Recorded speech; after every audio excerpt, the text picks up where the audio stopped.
Bom dia. Good morning.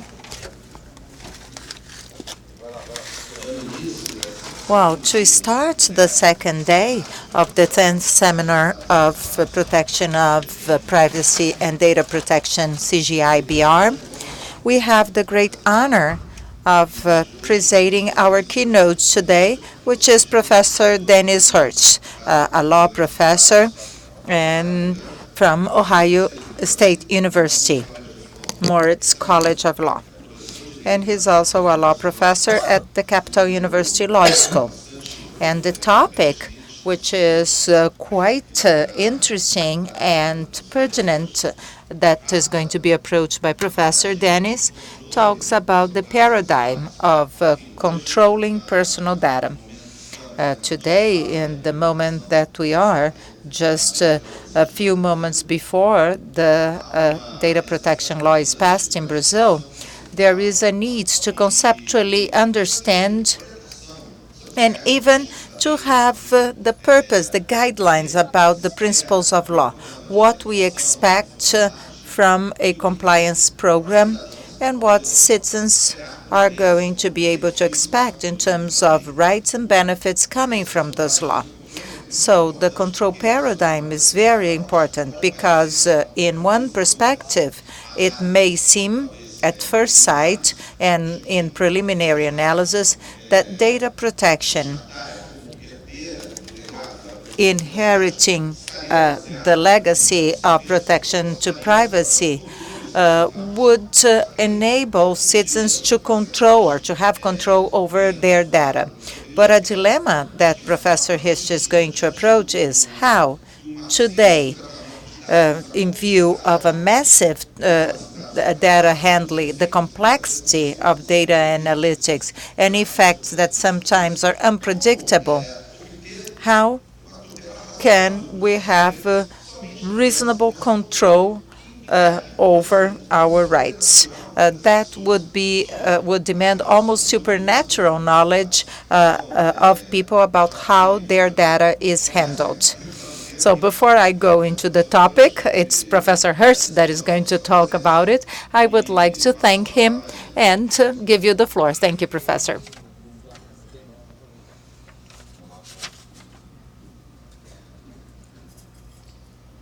Danilo. And good morning, everybody. What a privilege it is to be here with you, to be at this very interesting conference, to meet so many interesting people, and to be here at such a significant time in data protection law in Brazil with the recent passage of your new data protection statute. Congratulations on that. That's a major accomplishment. I'm sure there are people in this room who were helped to make that possible, and so it's really it's a great privilege to be here, especially at this time. I want to thank the people from NIC.br who have made my trip so easy and comfortable and taken care of me so well, especially Caroline and Karen. Appreciate that. And special thanks to Bruno Bioni, who engineered this invitation to bring me here. We tried once before, and obstacles got in our way, and this time we did it. I'm here. We did it, Bruno. All right. So I'm going to talk to you about data analytics. I call it big data analytics. Sometimes it's predictive analytics, artificial intelligence, machine learning. These technologies really overlap considerably. And what the increasing use of these technologies, especially in the economy, and I'm going to focus on the economy. I'm not focusing on government use of data. I'm focusing on commercial use of data. What the increasing use of these technologies in the economy means for privacy law and data protection law. And I want to start with a short example, a story about a credit card company that was trying to find the right people to whom it could market its cards. So who are the right people? The right people are people who will pay off their credit card loans, people who are a good credit risk, who are a low risk of defaulting on their cards. So how do they find these people? Well, they have a massive set of data, which is their past history with their customers. And they know who paid their credit card bills and who defaulted. And they know what these people purchased with their cards, right? So they take this massive data and they look for a pattern. What purchases do people make who pay off their cards that people who default don't make? Because if you can find that correlation, the purchases that correlate to being a good credit risk, paying off your card, then you can use that to find other people who will be a good credit risk, people who share the same attribute, make the same types of purchases, but are not yet your customer. So they looked at their massive set of consumer purchases and tried to find the purchase that had the closest correlation to paying off your credit card and not defaulting. And the purchase that they found that most closely correlated with this was furniture anti-scuff pads, the little pads that you put on the bottom of your furniture. Now, why people who buy furniture anti-scuff pads are a good credit risk and pay off their credit cards, I don't know. You know, maybe it's that they're extra responsible, you know, and do it. I have to say, I never got furniture anti-scuff pads until I got married, and my wife puts them on our furniture, so that's good. But maybe that's the reason. Maybe people who buy furniture anti-scuff pads have more valuable floors that they want to protect, and so they're wealthier. You know, we can think of a number of reasons, but the key thing here is they didn't need to know the reason. All they needed to know was the correlation. And once they found this, they could go out and look for people who purchase furniture anti-scuff pads. They can get that data from other companies, other data brokers who can give them that information. And they could market their credit cards to these people, and that's what they did. Now, I tell you this story not so you can run out and buy furniture anti-scuff pads. I tell it to you because it illustrates what is happening with data analytics, that what they were doing was big data analytics. And I want to talk today about big data analytics, the risks that it poses to individuals as it is used in the economy. I want to explain why, in my view, traditional data protection and privacy laws do not protect people from these risks. And I want to talk about some of the new regulatory paradigms that are emerging to address these risks in the algorithmic economy. And finally, I'd like to say a few words about the Brazilian data protection law and some provisions in that law that I think have good potential in this area to be helpful. So first of all, what is big data analytics? Well, it starts with a massive data set, and the analyst looks for a correlation, right, between two attributes. So in the credit card example, they were looking for a correlation between paying off your credit card and some type of purchase. They didn't know what purchase. They had to find that from the data, or as they say, let the data speak. It turned out to be furniture anti-scuff pads. Once they have that correlation, they can turn that into a profile and use that to make predictions, right? They predict that other people who purchase furniture anti-scuff pads will also pay off their credit cards. The past predicts the future. And so they can use that correlation to make predictions, and these are actionable predictions, predictions that they act on. They will now market the credit cards to the people who buy furniture anti-scuff pads. They act on the prediction.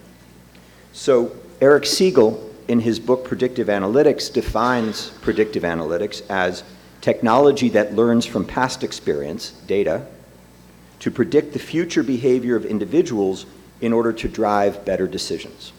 So I think that's a nice, concise definition. And we see this with the credit card default risk analysis here. They have what's called a target variable. That's the thing you want to predict. They want to predict people paying off their credit cards, people being a good credit risk, right? Then they look at this massive data set that includes the target variable. It includes people who were good credit risk and people who were not. And they look for correlations to the target variable that they're trying to predict. They create a profile, purchase of furniture anti-scuff pads.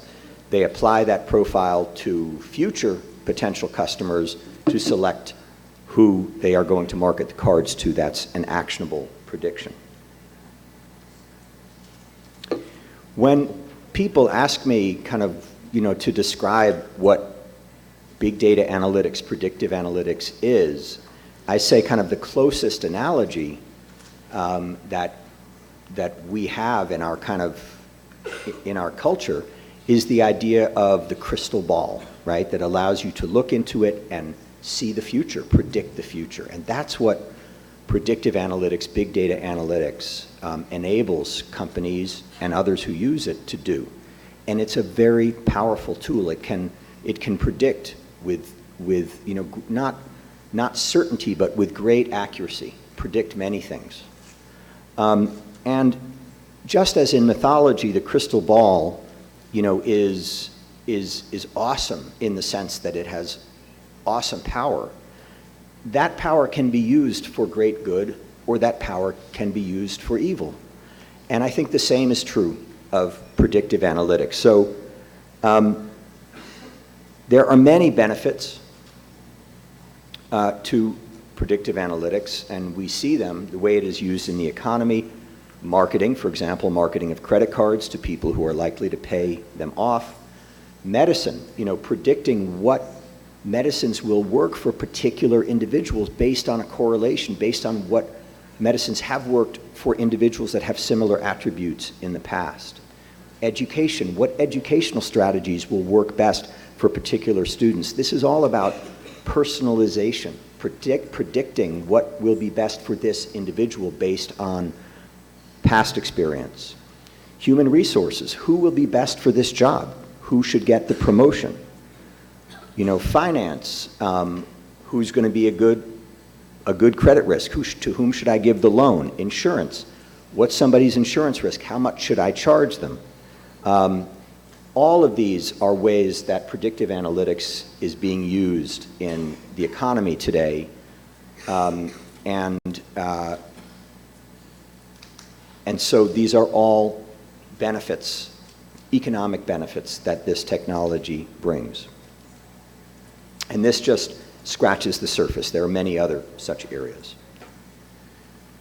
But there are also risks associated with commercial use of big data analytics, and I identify them in three main areas: privacy, manipulation, and bias.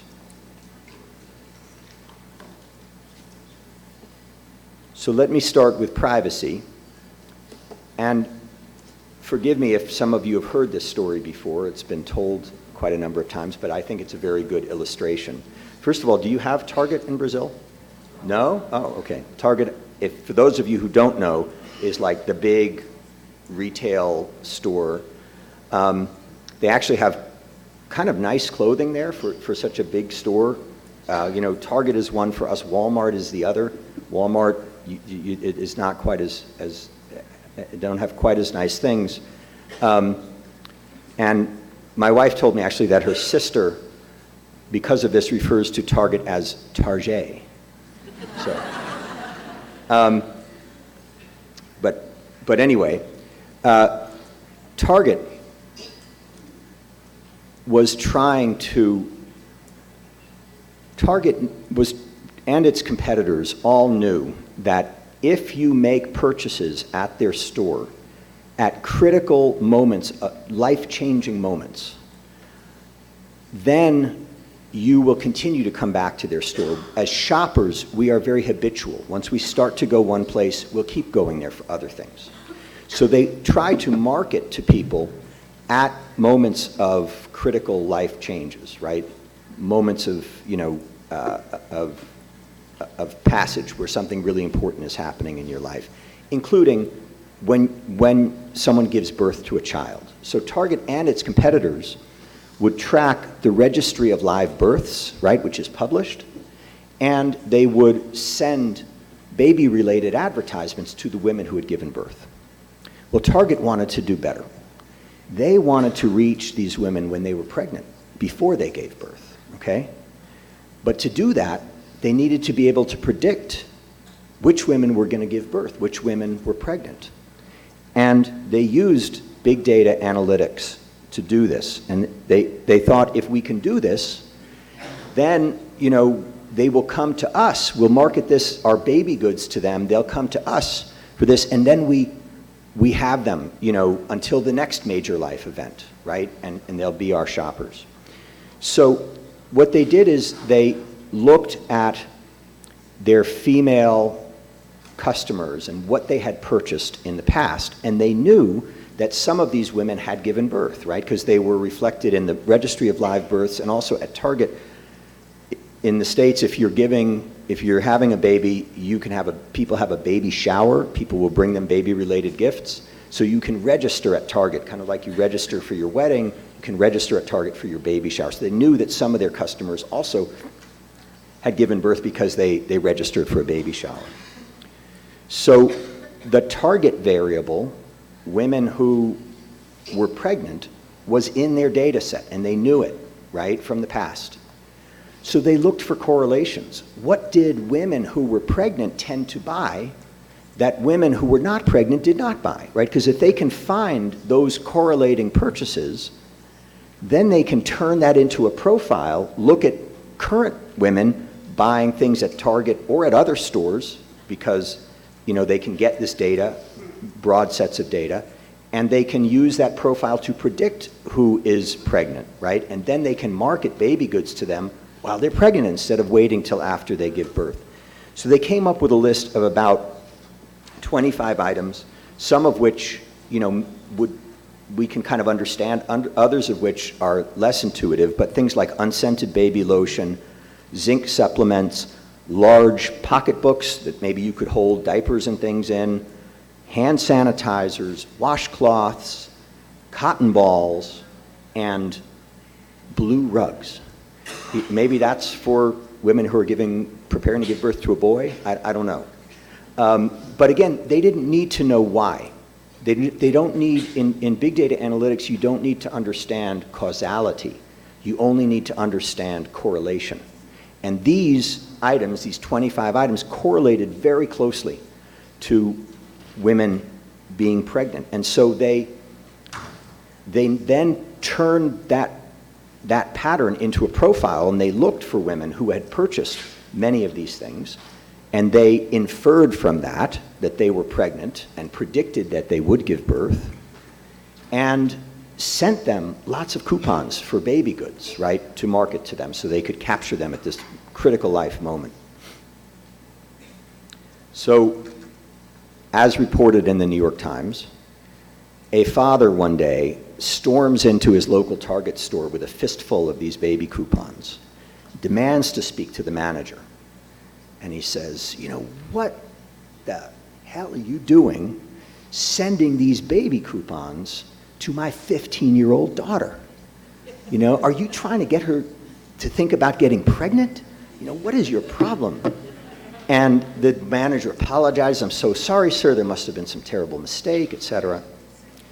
Guy goes home. The next day, the manager calls him to apologize again. And the father said, "It is I who owe you an apology. I had a conversation with my daughter. It turns out she is pregnant." So Target knew more about this girl's pregnancy than her father did. Now, regardless of what we may think about when a 15-year-old should or should not tell her father that she's pregnant, and we don't know the situation in that family, right? But this girl had chosen to keep that private and Target inadvertently, through predictive analytics, revealed this very private information. And studies have shown that simply through Facebook likes, right, and your Facebook community, just that data, researchers can predict political affiliation, sexual orientation, mental health, lots of things that pregnancy status, lots of things that we would consider to be very private. And so predictive analytics allows companies to infer this information with a high degree of accuracy. And then we kind of are at their mercy not to reveal it, right? And Target did this unintentionally, but it did it nonetheless. So that's the first risk from predictive analytics. Commercial use of predictive analytics is a whole new and very invasive type of privacy risk. A second is manipulation. And I think the best example of this, or the one that most of us have heard about, is the Facebook Cambridge Analytica episode. What most people talk about with respect to this is what Facebook did, which is to say, allowing a researcher to get access to the Facebook likes information of about 87 million users who were not aware that this was being conveyed. So that's on the Facebook side. But let's think about what Cambridge Analytica did with this data once they got it. The researcher who Facebook had initially allowed to access this information had initiated a Facebook survey. So he invited Facebook users to take a survey that would show their personality type. It's a very well-known type of survey that shows your personality type with great accuracy. And it shows whether you're an open person or a neurotic person or a fearful person, conscientious person. It shows there's like 6 different personality types it shows. So he got about 250,000 Facebook users to take this survey and also to give him access to their likes, okay? The way Facebook operated at the time, the rules have changed now, but at the time, if you get someone, a Facebook user, to give you their Facebook information, their likes and other profile data, you can also get the information that their friends have shared with them, right? So when you share something with a friend, that friend can also share it with a third party. And that's how, from these 250,000 Facebook users, they had 87 million friends. And so this researcher got the likes, Facebook likes data on these additional 87 million people under Facebook's rules at the time. He sold all of this to Cambridge Analytica. So what did they do? They looked for patterns. They looked for correlations. They knew in the 250,000, they knew the personality types of those people because they'd taken the test, right? And they said, okay, what types of things does an open person like on Facebook? What about a neurotic person, a fearful person, a conscientious person? They figured out the correlation. They turned that correlation into a profile and applied it to the 87 million who had not taken the test. And they were able to infer their personality types. And then Cambridge Analytica, which was employed at the time by the Trump campaign, sent targeted political messages to these 87 million that were designed to appeal unconsciously to their personality type and be very hard for them to resist. That, I think what was so disturbing to people about this, in addition to the personal data of the 87 million being shared, was what Cambridge Analytica did with it, used it to target these highly manipulative political advertisements. nobody has, it's unclear whether it affected the election or not, but I think the idea that we are going to be appealed to unconsciously through this powerful technology in a way that could shape our vote really offended people, really upset people. So this risk of, when you can infer things about people, you can infer their vulnerabilities, and then you can take advantage of them. Maybe infer somebody who is in the early stages of dementia and doesn't know it yet, but the data scientist knows it, and they could be targeted with unfavorable loans or other types of things that would take advantage of them. We can think of quite a number of areas. If you can infer somebody's vulnerabilities, you can take advantage of them and manipulate them. So that's the second main risk.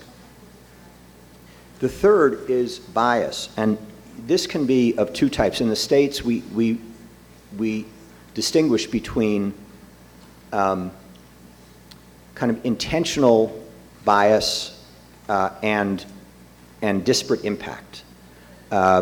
So where it's not intentional, but it emerges from the way the system operates.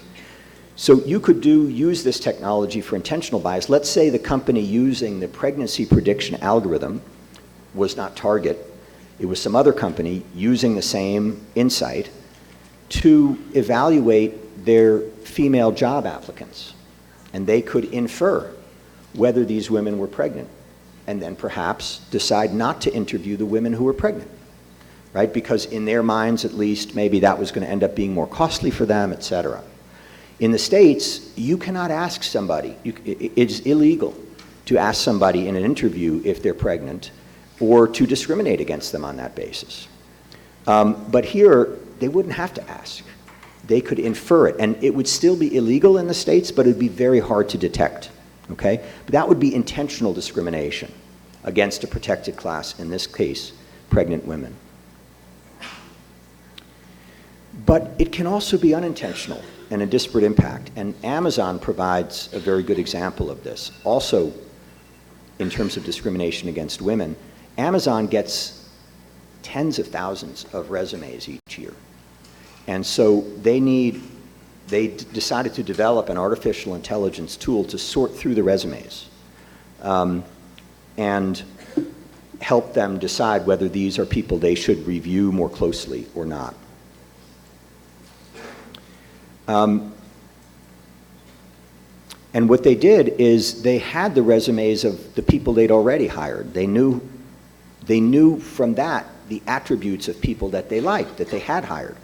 So they trained the tool on the resumes of the people that they had hired, and it found the patterns. What are things in the resumes, that are associated with people that that Amazon hired? I would imagine they also gave them resumes of people they hadn't hired. What distinguishes the people they'd hired from the people they didn't? Well, there's a well-known bias in the technology industry in favor of men, right? It's been documented. And so most Amazon employees were men. And so this tool learned to discriminate against women because resumes that had been rejected had things that identified them as female, like going to an all-women's college or playing on a women's volleyball team. It was putting those resumes to the side, right? Not because anybody intended that, but that was the pattern. The training data was shaped by the bias. And so the bias then gets perpetuated and kind of baked in to the algorithm that is trained on that bias data. So that's how bias can get into data analytics without intention. If the data from which it is learning is itself a product of bias, like the data on Amazon employees was a product of bias against women in favor of men. So Amazon spotted this problem, and they did not fully implement this tool, okay? But it still appeared in the newspapers, et cetera. But I think it's a very good example of bias. So we have three types of risks, main types of risks here: privacy, manipulation, and bias.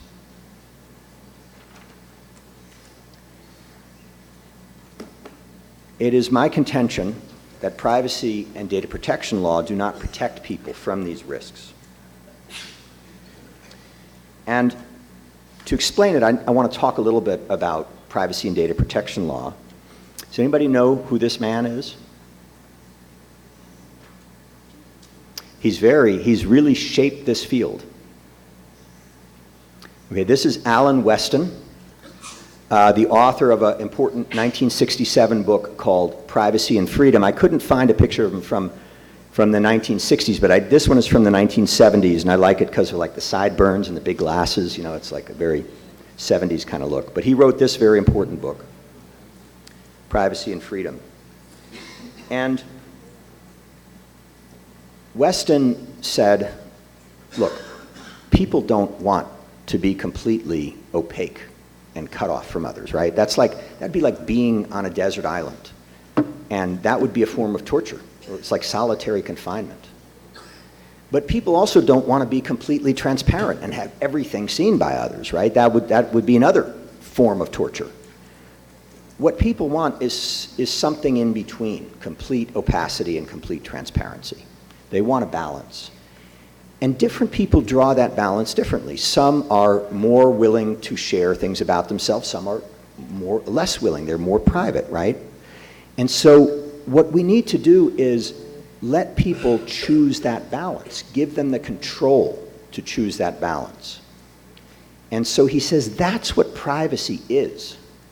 Privacy is the ability to control the disclosure of your personal information. It's not being completely hidden from everybody, right? That would be torture. But it's the ability to control what you share. So this is from a quote from his book. He says, "For this is the core of the right to individual privacy, the right of the individual to decide for himself when and on what terms his acts should be revealed to the general public." And you can see this definition of privacy repeated in many scholarly articles, many statutes.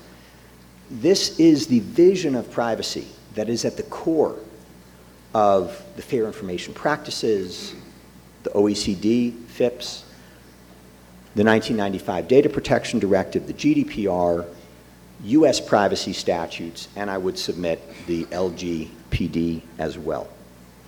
What privacy and data protection law seek to do is give people this control, and so give them privacy, because what is privacy? It's control over your personal information. It's the ability to choose for yourself that balance. It's not secrecy. And some people sometimes confuse privacy with secrecy, but those concepts are really distinct. And so we get mechanisms in privacy law designed to give people this control, especially notice, consent, and purpose limitation, right? You have to be notified before your data is collected and of the purposes for which the data processor or controller will use your data. You get an opportunity to consent or not to consent to that. And then the data controller is limited, the data processor is limited to using the data only for the purposes that they stated in the notice and that you agreed to in your consent. Right? Is this familiar? I mean, this is the essence of the OECD FIPS. This is at the heart of US privacy law. This is EU data protection law, et cetera, these core requirements.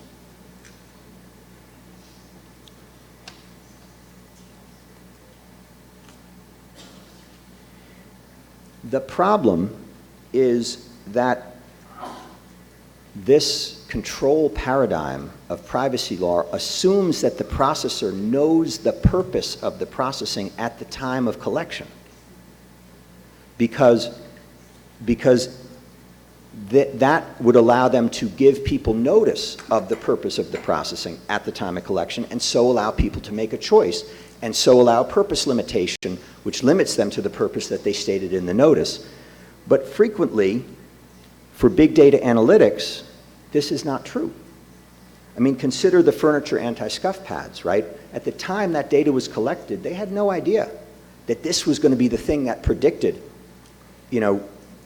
predicted good credit risk. And what data analytics is all about is finding unanticipated correlations. And so repurposing data for secondary uses based on these insights from the unanticipated correlations. And that interferes with notice Because if you don't know the purpose at the time of collection, you don't figure that out until later when you analyze the data and develop your pattern and your profile, then you can't provide notice of that purpose at the moment of collection. And if you can't provide notice of the purpose, then people cannot meaningfully consent, and then you cannot have a purpose limitation because there was no purpose provided at the time of the notice, unless you do a very general purpose, like we're going to use this data to get insights about you. That's not the kind of specific notice that data protection law requires. The other reason why privacy and data protection law are not sufficient to protect people in the algorithmic economy is that the threats, as we've seen, go beyond privacy. They include bias, they include manipulation, and other threats. But these are the main ones. So I think what we really need today is two systems of regulation. We need a system of regulation for standard data processing where the company knows the purpose, right? It's collecting your data for a certain purpose. It knows what it is at that time, and it can tell you what it is, right? You know, we want to know your location data so we can market things to you that are in the area where you're working, and you can choose, yes, I'm going to share my location data or not. You know what the purpose is, you know what you're agreeing to, you can make an effective choice, right? And I think traditional privacy and data protection law, the GDPR, et cetera, work for this type of standard situation. But we're living in a new world now, a new world of the algorithmic economy, of big data analytics, in which often the companies do not know the purpose at the time of collection because they're going to repurpose the data once they get insights into it. And so for this, the control paradigm cannot work to protect people. And so we need another form of regulation to protect people. I think that new paradigm has to have two key features. Number one, it cannot depend on individual choice and control. There's got to be some level of social protection. There needs to be a regulator who will draw substantive lines, who will make value choices as to what's appropriate and what's not. Previously, regulators in the privacy area have focused on ensuring that there is adequate notice and consent and that companies stick with their purpose limitation and data minimization, other core aspects of data protection law. But they've assumed that as long as people get notice and consent to it, then the processing is legitimate. I mean, the individual decided it was okay, right? So who am I as a regulator to substitute my view for the individual's? That would be paternalistic. So we're going to just rely on notice and consent, let the individual decide. Well, I would say, you know, you don't do people any favors by giving them choices where they cannot meaningfully make a choice. And it's not paternalistic to set standards then. It's protective. You know, where people cannot protect themselves, then society needs to step in and protect them. I mean, we see this in areas like food and drug law, right? I don't assess every drug that I take and read all the studies, you know, to assess whether it's safe or not. I'm not capable of making that choice. I depend on a regulator that has expertise to make some judgments, what's safe and what's not. And I depend on that, right? I think we need something similar with predictive analytics where we cannot understand what can be predicted from our data, what can be inferred, and the companies, even if they wanted to, couldn't really give us good notice in any event. So I think, you know, what has happened is since we've been so focused on control, since Allen Weston, the control paradigm, we assume that if notice is given and if there's consent, then whatever the processing is, it's legitimate. And we don't have to engage in the hard value discussions as to what is appropriate and what's not in our society. And I think it's time to engage in those hard questions. Relying on notice and consent is not sufficient anymore. So this is the first quality I think the new regulatory paradigm has to have, which is social protection rather than individual control as a focus. It has to be a regulator making substantive value choices about what's okay to do with predictive analytics and what's not okay. And manipulation is not okay, privacy invasion is not okay, bias is not okay. There may be other things. Somebody's got to be making those public choices.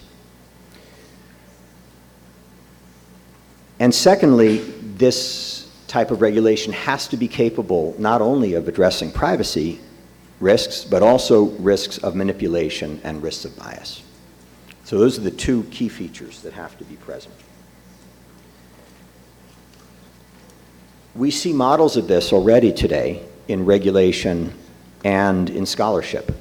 And since, do you think it's okay if I go a little past the hour and we have maybe 20 minutes for the? Go free. Okay.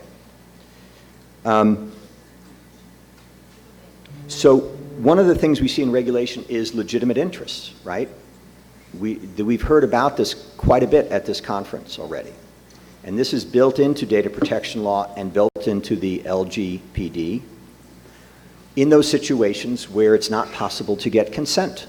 And arguably this is one of those situations. If you can't give somebody notice of the purpose, then it's not possible to get their advance consent at the time of collection, and legitimate interest perhaps is the better legal basis. And in fact, legitimate interest, requires the controller to weigh its legitimate interests against the data subject's fundamental rights and freedoms to make a value choice as to whether this is okay or not.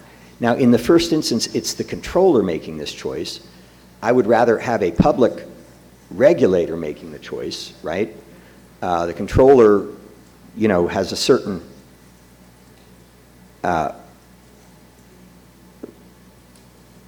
a certain way they want this analysis to come out that could flavor how they do the analysis. But of course, their judgments can be checked by a regulator if there's sufficient monitoring. But the key thing I want to point out is this does draw substantive values-based lines as to what's okay and what's not. It doesn't just rely on consent and control. It's a movement beyond the control paradigm already in data protection law. And so this resolves, for data protection law, the legal basis issue, where you can't get consent. I will say that it does not address the issue of purpose limitation, right? Even if you do a legitimate interest balancing for the legal basis, you still have to comply with the principles, which include purpose limitation. And so if the processor cannot identify the purpose at the time of collection, then you can't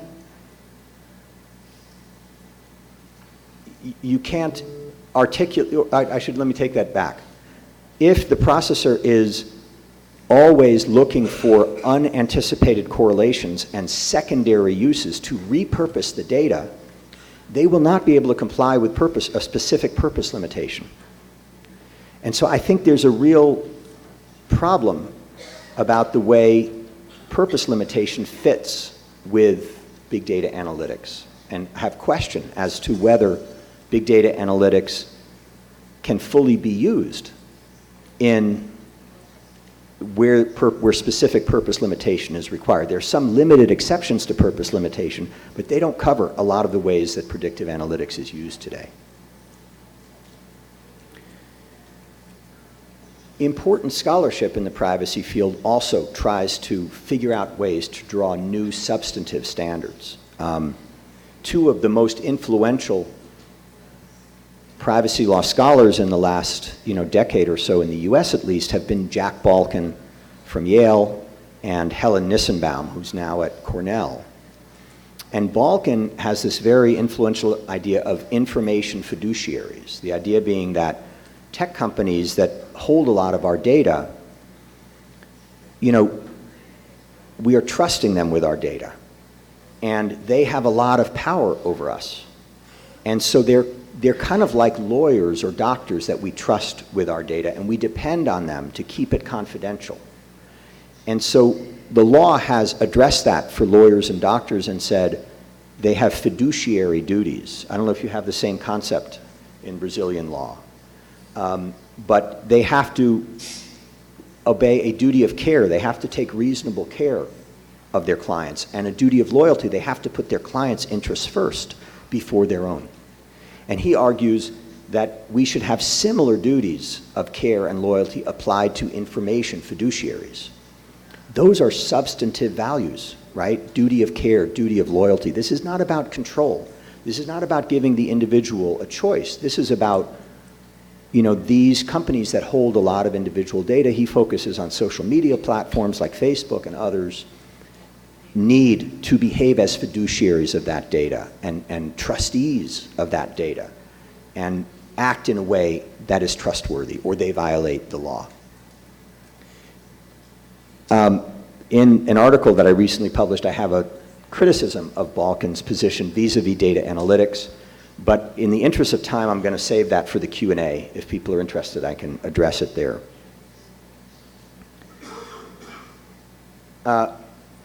Helen Nissenbaum has this very famous idea of contextual integrity,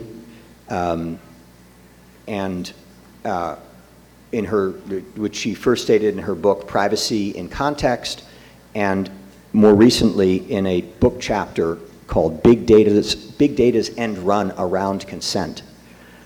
She applies this to big data analytics. And she argues that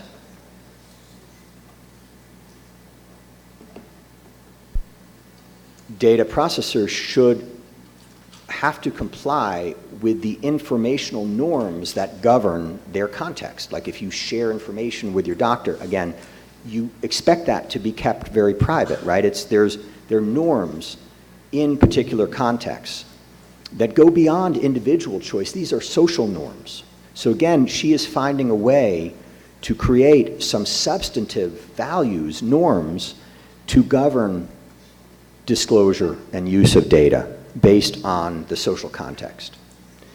And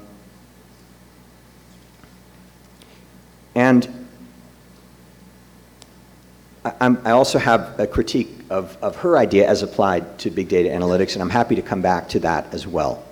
But the main thing I wanted to bring out is that this very influential body of scholarship also is looking for substantive values, you know, drawing lines as to what is appropriate and what's not. If it's consistent with the informational social norms, it's appropriate. If it's not consistent, generally it's not appropriate. She does have to acknowledge that that can't be the only rule, because if that were the only rule, technology could not evolve, right? Like, we would be stuck with the technologies that we are comfortable with and that our social norms accept today. Nothing else could ever be implemented, right? At the time Brandeis, right, wrote his famous Right to Privacy article with Brandeis and Warren back in 1890, what was upsetting them was what was called the snap camera, right? You could take an instant photo of people. You know, this was very upsetting to people back then. If we'd enforced those social norms and kept them, and not let anything that violated those social norms, those informational norms, then you would need to, we wouldn't be able to have snap cameras or many other technologies. So this limits her view, and she says, she acknowledges that we need to allow some norm-breaking technologies, and her test for that, when it's okay to break the norms, is when the technologies are more effective in promoting interests, general moral and political values, and context-specific ends, purposes, and values, such as fairness, justice, freedom, autonomy, welfare, and others more specific to the context in question. So when is it okay to depart from informational norms? When doing so more effectively promotes, you know, fairness, justice, freedom, autonomy, welfare, and other context-specific values. And now I'm going to give you my critique. That's a very, very vague test. I mean, would you like to try to apply that test? You know, each of these concepts, fairness, justice, freedom, autonomy, are contested.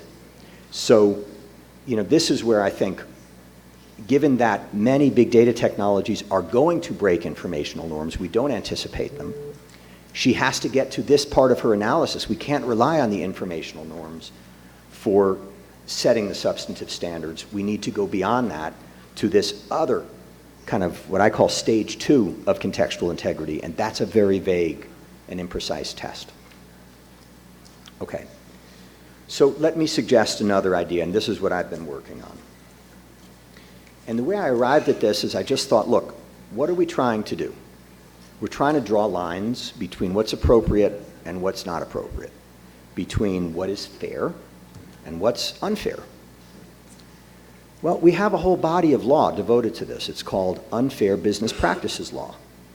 And it authorizes a regulator to draw lines between business practices that are fair and those that are unfair.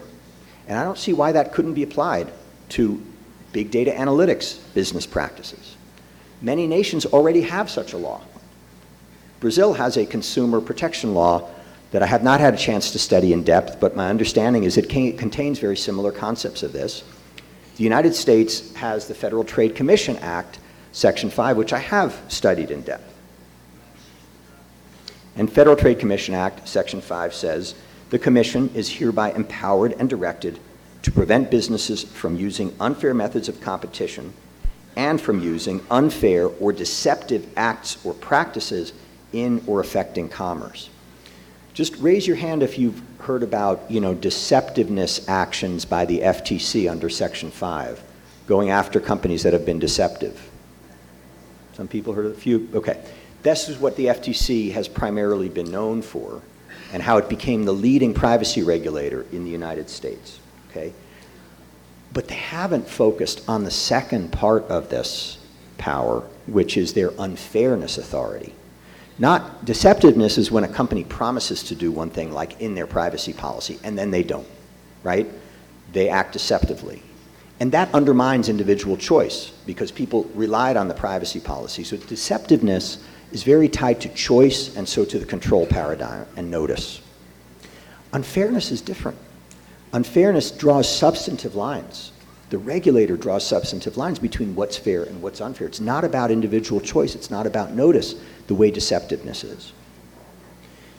And the Fair Trade Commission Act, Federal Trade Commission Act, defines unfairness as those situations in which business action causes substantial injury to individuals that is not reasonably avoidable by those people. Think about that.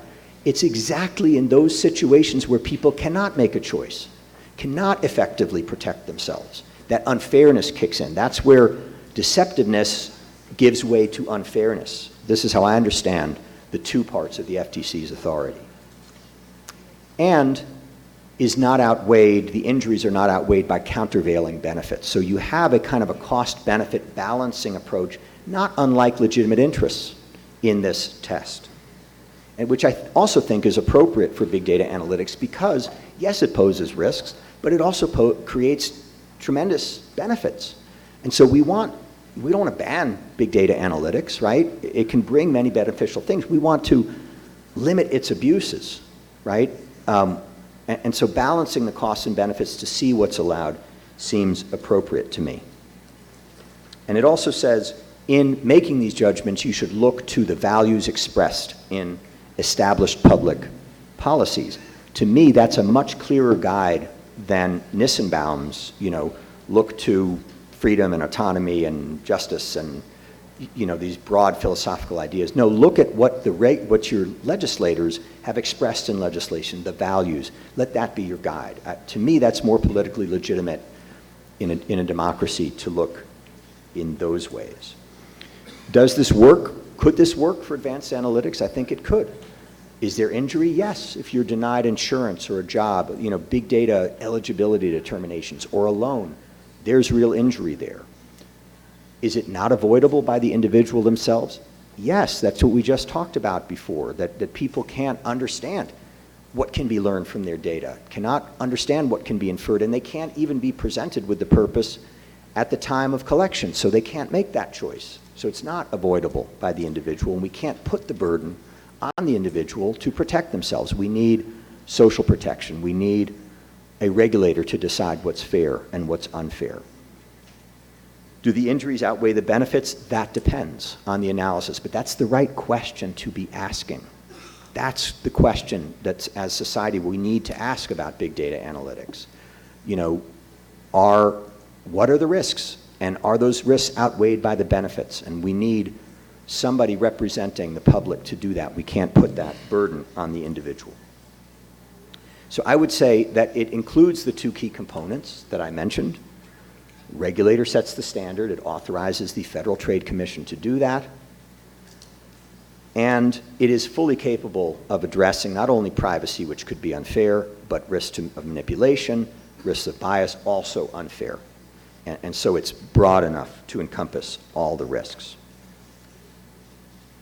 How should the regulator draw these lines? Well, that's really the difficult question here, right?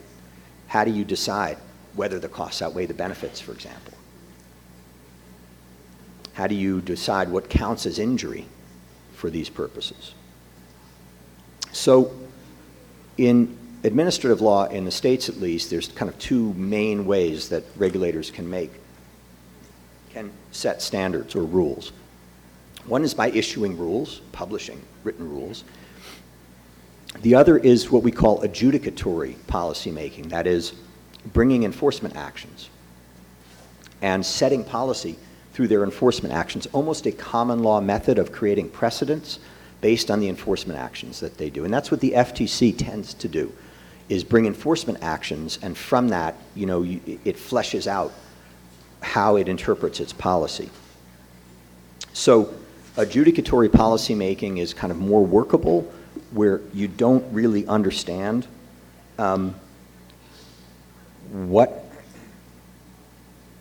like the situation that the regulator finds herself in this situation is that the regulator doesn't know what all the different business practices are, and so is not in a position to proactively create a rule that defines what's fair and what's unfair, right? It's more workable for them to create policy through adjudication on a case-by-case business and build a set of rules over time with these precedents. But that's the upside of adjudicatory policymaking here. The downside is that it creates uncertainty for companies because they don't know exactly what's expected of them, right? They would prefer a rule that tells them this is what you need to do.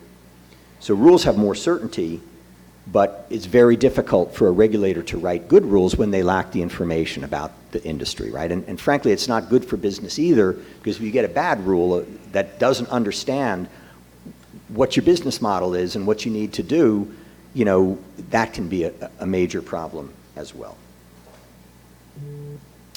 There's an analogous problem in data protection law in Europe. And I had the opportunity to study a version of this problem in the Netherlands. So Dutch data protection law, like many other data protection laws, have some serious ambiguities. Like, you can only process the data for purposes that are not incompatible with the initial purpose. Well, what's compatible and what's incompatible, right? That's very vague and very hard for companies to predict whether a given use is or is not compatible. And in the Netherlands, the Data Protection Authority does not issue regulations. They didn't issue rules that spelled out for a given industry what's compatible and what's not, in part because they don't have all the knowledge about that industry. Same situation we've got with, you know, fairness for big data analytics. So the Dutch used a code of conduct approach to this. The regulator said to industry sectors, look, you develop a code of conduct that explains how the broad law applies to your industry, like what are compatible uses and what are not, okay? And then you share that code with us, we'll review it, we'll raise objections, we'll negotiate it with you, right, until we reach a text that we can both agree with. And what you get here is the regulator representing the public values, industry providing the industry knowledge, right, and come together in this code of conduct. And if the regulator then approves the code, then compliance with the code is equal to compliance with the law. It creates a legal safe harbor. People refer to this as a form of contractual regulation, like negotiated rules between the regulator and the regulated. So I spent 6 months in the Netherlands, had a Fulbright professorship, and I was interviewing people who were involved in negotiating these codes and studying these codes. And I found that, they have both strengths and weaknesses. Strengths, there's a lot of information flows from industry to the regulators, right? Especially when they trust that the regulators are not going to use it against them, but are going to use it to try and craft a workable rule. So the regulators get more knowledge about the industry that allows them to, with the industry, create a code that is tailored to the true realities of that industry and is workable for that industry. Members of that sector, companies in that sector, take ownership of the code. They're like, this is not just a law that came down that somebody said, you do this. We created this code. This is our code. And so they are more willing to embrace it and, and they resist it less. There are also some downsides. I spoke to a former Dutch Data Protection Authority official, and he said, look, when we come into these negotiations, whoever holds the pen has more power, right? They do the initial draft. And here it's industry that does the initial draft, and so we're in a weaker position. So that's something to be aware of. Do these codes tend to be more lenient to industry than they should be? Maybe one potential cure from that is to add an element of public participation to this, civil society. The codes can be anti-competitive because who comes together to draft the code? It's the established companies in a given industry, right? And so they may write the rules in a way that they can comply with, but it's going to be harder for new entrants and startups to comply with. And so you have to be aware when you have a group of established companies coming together to draft rules that they don't do so in an anti-competitive way. And a lack of monitoring. I spoke to the representative from the banking industry who wrote their code, and I said, so are the companies, in your industry complying with this code? He said, we don't know. They don't have a system set up for monitoring and checking. So the regulator has to provide that role. Perhaps we could have sectoral codes that specify what fairness is for the use of big data analytics in particular sectors. Use something like the Dutch model.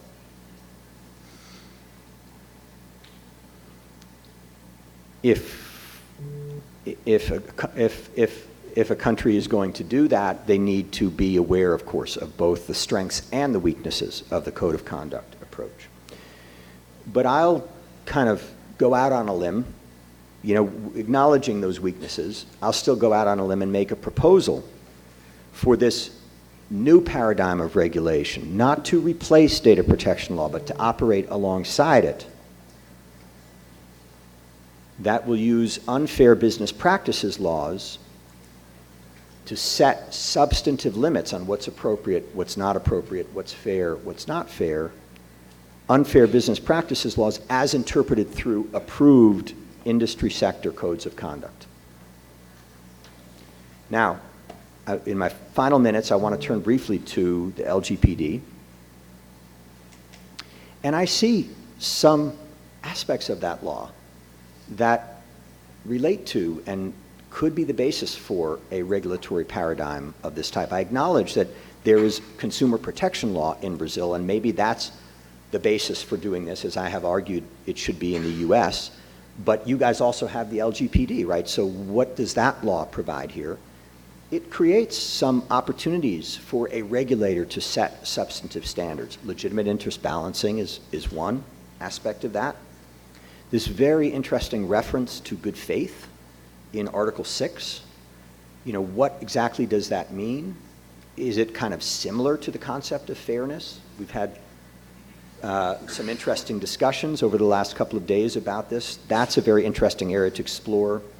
I read a report by the Internet Lab about the statute, and they said that in an original version of the law, the language was fair and in good faith. So maybe there is a fairness dimension to this. Another very interesting provision on, regulated parties should comply with good practice and governance, including considering all the risks and benefits, right? So regulators could set standards there. What does it mean to consider the risks? What risks? How do you weigh them against the benefits? This is kind of similar, again, to the Section 5 test. And they have to institute mechanisms for risk mitigation. The LGPD expressly goes beyond privacy. This is a very interesting provision, the non-discrimination principle in Article 6. That's unusual in data protection laws. I had not seen it before in other laws. And so this statute already is going beyond privacy to address bias. I think there's some really interesting potential there. And the LGPD acknowledges a potential role for sectoral codes of conduct. It says, associations can formulate rules for good practice and governance, and the national authority can recognize those rules. Now, does that mean that there will be negotiated with the national authority? Does it mean that if it recognizes the rules, that creates a legal safe harbor for the purposes of the statute? All that is unclear. But again, I'm looking for areas in the statute that relate to the new paradigm that I think we need to go alongside data protection law. And I think there are elements of this in the Brazilian statute. Of course, if you are going to use codes of conduct or something of that nature, bear in mind the strengths and the weaknesses of this approach. But I think there's potential to find the elements of the new paradigm in Brazilian data protection law. And especially, I don't want to end this talk without mentioning, this provision in the Brazilian law, stating that the purpose is to protect the fundamental rights of freedom of privacy and the free development of the personality of the natural person. I love this language. This is beautiful language in a statute because to me, that's really what privacy is all about, right? Giving people the freedom to develop fully and authentically their personality, who they want and need to be as a person. And so, that's substantive. That's not about just control. That's about creating a society in which people can freely and fully develop themselves. And that's not Alan Weston. That's Louis Brandeis. And if you go back to his 1890 article that he wrote with Warren, this is what he's talking about, the inviolable personality and the right to develop and experience your inviolable personality. And so I love this language in the Brazilian data protection law. I think it does relate to this idea of setting some substantive values that will protect people and will allow them, freely to develop their personality. So again, I congratulate you on your new law and wish you much luck as you continue to understand and implement it.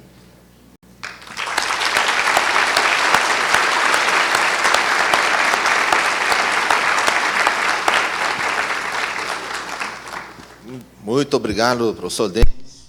Thank you, Professor.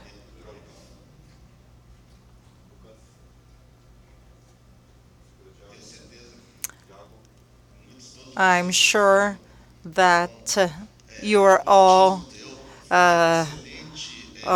astounded by the presentation. Excellent presentation, so many details, quite clear approach to the most important challenges of big data, even changing contextually the approach of data protection, and make us think about the feasibility of using some classical instruments in the work of protection to privacy and data protection, and bring the new paradigm of algorithms. I personally was quite impressed and pleased and even thankful for all the work you had, Professor, in checking the last developments of the LGPD and make the connection of Article 1st of LGPD that I should tell you, very few people will read it. And it is indeed quite important. It is the support of the law. The idea of developing privacy in Brazilian law is to really give support to the free development of personality in the environment of data processing and data handling. And I believe this can provide basis for personal control when due, but also different forms of control in different groups, so many instruments that have to be used together with the personal protection, but following the same order of values. So I think it's quite interesting when you made the link between the Brandeis and Violet personality. Just out of curiosity, it makes me think that since the very beginning of the conceptualization of modern privacy, the idea of protecting personality as an essential human value was present, and that has been developed for many, many years. And amongst the examples that Professor gave us, one is quite relevant, and I'm going to use this for the question I have. He gave the example of Tesco that is quite known. And I think that it's very interesting to compare to the example of another supermarket. I'm sorry, your example was a Target, and I wanted to give the example of Tesco, that is a UK supermarket. What happened in UK in Tesco? It was almost a naive way of Target, but they used the same big data tools to find out what consumers found out and why, brought and why. But the result was a little different. In Tesco, there was a Friday after work, and some consumers came to Tesco, and they found this new promotion. If you buy diapers, you can take a 6-pack of beers with a discount. What was the rationale of big data analytics behind that? Is that, new fathers, generally, they would go to the pub before the babies. So after the babies, they wouldn't go to the pub, so they would buy beer to drink at home. And so what's the correlation I want to try to do? Well, probably it's a poor correlation, but for the purpose of discussion, it's okay. Big data tools are available both to Target and to Tesco, but maybe in the European Union, and I don't know if this is what happened, but perhaps the application of such an intrusive technique with even dramatic effects for the family, for privacy, maybe was not possible. Maybe clients wouldn't like that. It maybe would lead to a regulatory response. So what I wanted to try to ask, or maybe just for food for thought, the change of paradigm that you talked about, suggesting that we use the principle of fairness to approach big data problems is quite interesting. But I wonder if when the European data protection law was conceived, they didn't think of that beforehand. Even in the 70s, we had the first commissioner of data protection in the world, and he said that data protection does not lie, the problem does not lie in the personal control, but in the control of massive data that would be even greater in the future. And perhaps because of that, European law since the 70s have resorted to the right to appeal to automated decisions, not to be subject to merely automated decisions, and the mere fact that in European law, countries have to have an authority of data protection, I think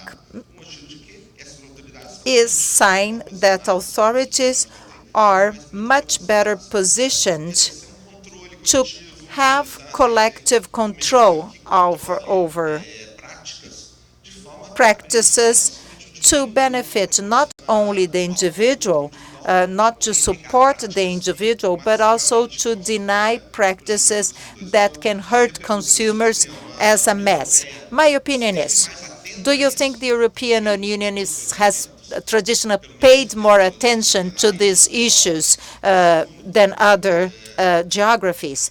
And my second point, Professor, do you think the instruments that GDPR developed, and many of them are in LGPD, could somehow fight the problems that are related to big data that you raised? And remember, in LGPD, we not only have LGPD in what we receive from GDPR, but also from other agencies like the Consumer Protection Law and even the principle of good faith that is part of our civil code. And it is a very valid clause. Today, it is something that we discuss in court. LGPD, well, not all of it. Maybe you are going to have good surprises, but it is unexpected in court. But good faith is expected. So I would appreciate if you could say something about that. And after you answer, we go to the questions of the audience. Thank you for that very interesting question, a couple of questions. First of all, my interpretation of the Tesco approach, and, you know, if you buy the diapers, you get beer. I have a different interpretation of that, which is, you know, having been a new father with a new baby at home, you know, you're just going to be stressed out. You're going to need a beer at the end of the day. So, and it brings to mind, you know, how do we draw these lines? What kind of targeting is okay and what's not okay? I mean, personally, if for whatever reason new parents tend to drink more beer and the data analytics shows that, I don't see any harm really in targeting them with an ad or a promotion for that, right? It may be something they want. On the other hand, if you use data analytics based on social media data and other kind of data exhausts that we give out to infer who is an alcoholic or who has the potential to be an alcoholic, and you start marketing alcohol to them because you know that they can't resist it and they're going to buy a lot of it and it's going to do harm to them, I would say that's unfair. You know, like that crosses the line.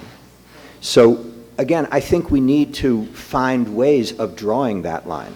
You know, it's not like everything is bad, but it's also not like we can just rely on the individual to protect themselves. You know, we need to have a standard for drawing that, whether it's good faith, whether it's unfairness, whether it's contextual integrity, whether it's fiduciary duties, whether it's legitimate interest. We need some way to do that. Yes, I think data protection law started with ideas of fairness. And it is in the GDPR, for example, fair and lawful. It is, you know, important early language in that regulation. But I think the way GDPR gets written and gets implemented, it becomes much more about the control. You know, it's lots on consent and purpose specification and, you know, what's voluntary choice, what's not. You know, it really, as implemented, is much more utilizing. There are other things. There are data protection impact assessments. There's privacy by design. There's other dimensions that go beyond the control paradigm. But I still think the control paradigm is front and center and at the heart of GDPR. And this notion of fairness, which people in Europe are starting to discover, there's been writing, how do we, give this word content in the GDPR, has traditionally been uninterpreted, unapplied. It's like a kind of background to the GDPR. The whole GDPR is about achieving fair processing, but fairness itself doesn't have any specific content. Maybe they will give it some, but it hasn't to date. And so I see it as similar in some ways to the US, where we started with Brandeis as the original concept of privacy that really is about the free development of the human personality. But we transitioned to Weston and the control paradigm of privacy. Privacy is about the ability to control your personal data. That's what privacy is, Weston says. As long as you have that control, you have privacy. And that's a very tempting vision, because then we can say, well, the individual chooses, and we don't have to impose standards on people. We don't have to be paternalistic. We can let each individual choose their way. And that is true in some contexts, and was true, I think, for the technologies that existed at the time that Weston was writing, where data was collected for one specific purpose, right? And you know what that purpose is, and you can say yes or no. But today, we get all these unanticipated secondary uses of data. That model doesn't work. So both in the US and in Europe, I think maybe we started with some of these more, free personality ideas, but we kind of migrated to the control model. And I think it's time now to migrate back somewhat. That's why I finished with Brandeis, Can the GDPR, does it have the instruments to fight this? Somewhat, I think. The legitimate interest balancing test could be one way to weigh a number of these different interests. But as I've said, with respect to the LGPD and the GDPR, it's the purpose limitation issue. It's that principle that I see as kind of, maybe somebody else can explain how data analytics can be done fully consistent with purpose limitation. But to me, it's inherently about secondary uses and unanticipated purposes. And so I see a real conflict there. I think in some ways, the GDPR and the Europeans have made a choice to have a regulatory system that is not really compatible with big data analytics. That's the way I read it. Maybe it will get interpreted in ways that will open up flexibility and space. I kind of expect that to happen, but I'm not sure, how that happens yet.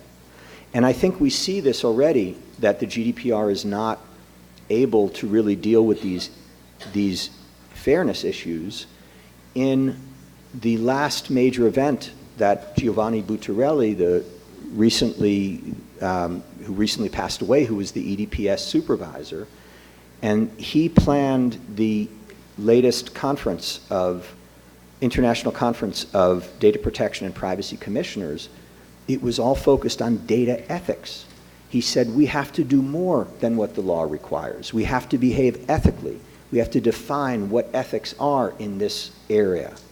And I think that's very much moving beyond the control paradigm to some kind of substantive standards. This concern with data ethics, I relate to the emergence of advanced analytics and the way that data protection and privacy law in the US don't fully protect people. We need something more. We need some substantive standards. We need some ethics. And I think Buttarelli, was recognizing that as well. So, as important as GDPR is, and I think it's very important and it serves very, useful functions, it doesn't address these issues very well. And these issues, as we move increasingly to an algorithmic economy where big data analytics is woven into so many decisions, these issues become increasingly important. Muito obrigado. Temos tempo para uma pergunta. Quem será? Thank you so much. We have time for another question. She's speaking English. President of the Digital Commission of the Bar Association in Piauí, a small state here in Brazil. I'm also in a master's program studying digital law in the information society.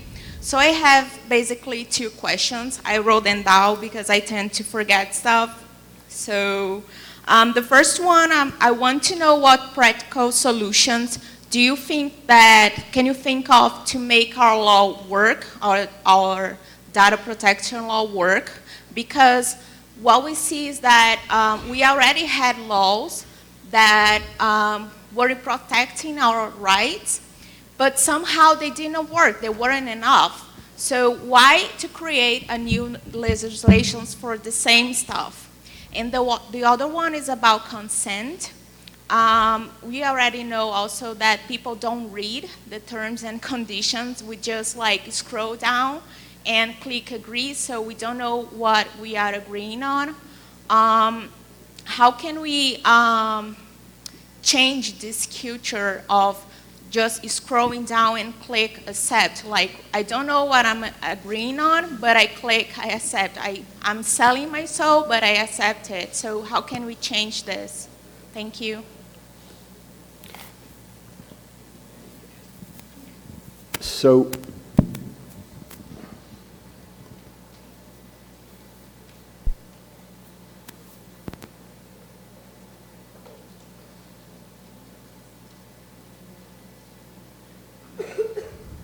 how to effectively implement this law, your first question. And I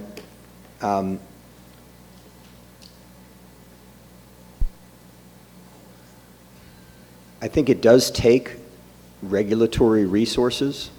So this idea of having a national authority is critical, right? And understand that there are steps, being taken to address that and to create a national authority. But I think that's obviously, for this statute to be implemented in any kind of a meaningful way, there needs to be a national authority that also has the resources to monitor. And this is what you see in Europe too. They have this wonderful law, but to date, the monitoring and enforcement has been very thin. Now, something that the GDPR adds, and I'm not sure if this is in the LGPD or not, the requirement of a data protection officer. Is that in the in LGPD?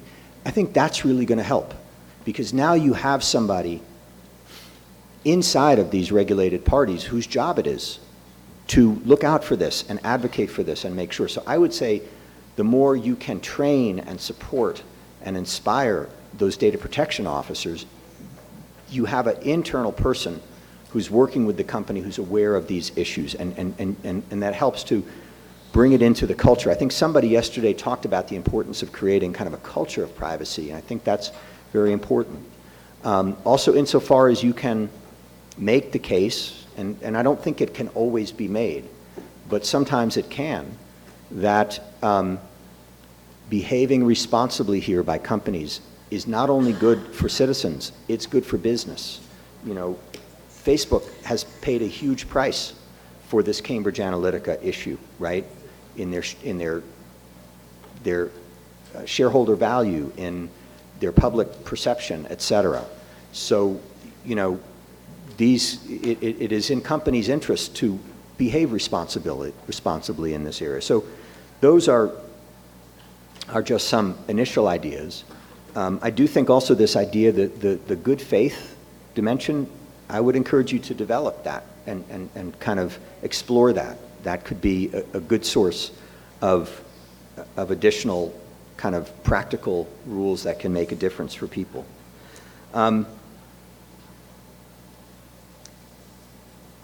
It's true that most of us don't have time, the great majority of us don't have time to read all the notices that we are presented. And so that's another, even without even thinking about big data analytics, that's another limitation on the consent model. I will say that insofar as there can be NGOs and others with knowledge in this area who can read those policies, insofar as there can be regulators who can read those policies. Maybe we don't each need to read them. It's important that the companies say them, and I will tell you that, when companies have to draft a privacy policy, one of the things they have to do is figure out what data they have and how they're using it. That alone is an important step. So, support NGOs in this area who can take on that, rather than each of us having to do it, make a small contribution to these organizations that can provide some of that kind of monitoring, and ultimately, when you have a national authority, a regulator who can read these as well. And so I do think the notices can still serve a function, even if they're not a perfect mechanism, for sure. But I think with the big data analytics, the notices don't address that. Can't solve that because they don't know the purpose at the time of collection. Muito obrigado. Nós iríamos passar. Well, it's time for coffee break. It should be coffee break now, but due to several questions that we still have, so let's open for one final question. We have a question from Paulo, who first of all congratulates you for your brilliant talk and asks, what is supposed to be fair versus unfair control, and even the scholarship vision, isn't that a methodology for bringing ethics? Therefore, wouldn't ethics be the best pathway to address such a dilemma? So the question is, would ethics be a better pathway than unfairness here? And that's kind of how I see what Helen Nissenbaum is doing.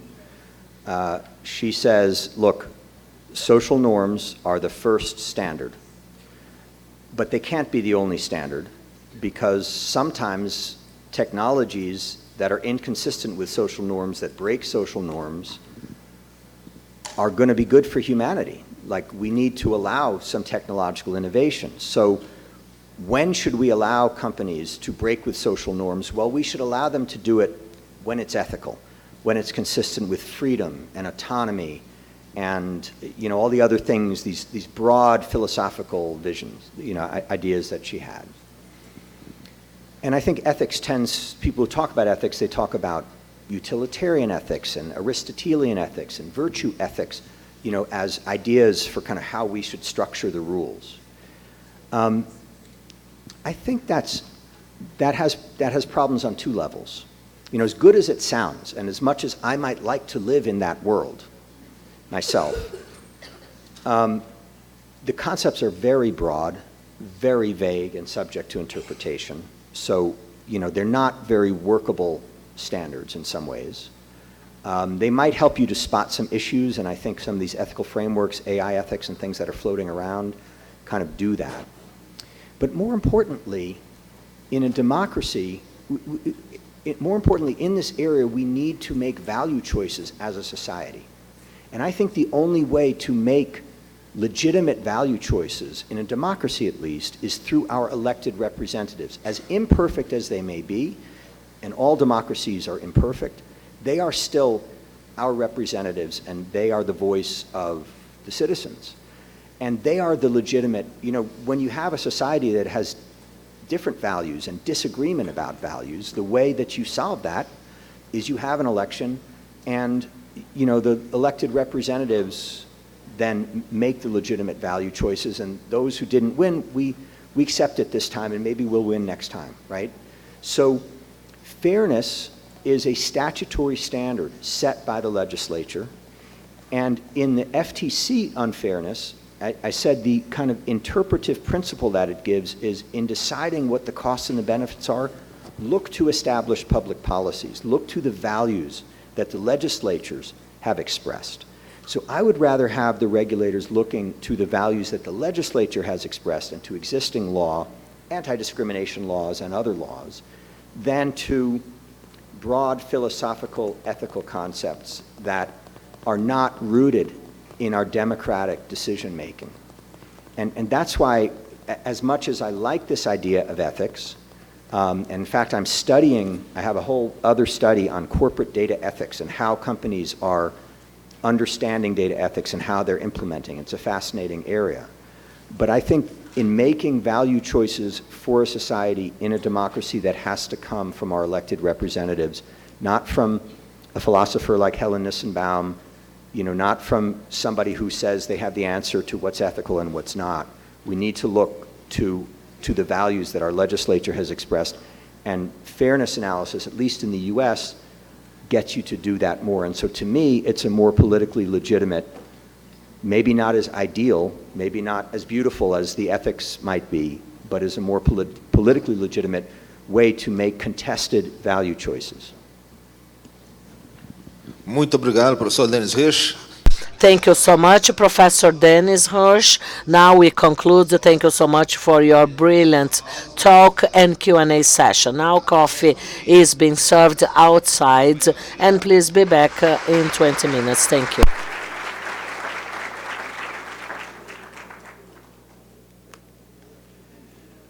Thank you. Nice discussion.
Eu sou Henrique Faulhaber, sou conselheiro do Comitê de Gestão da Internet.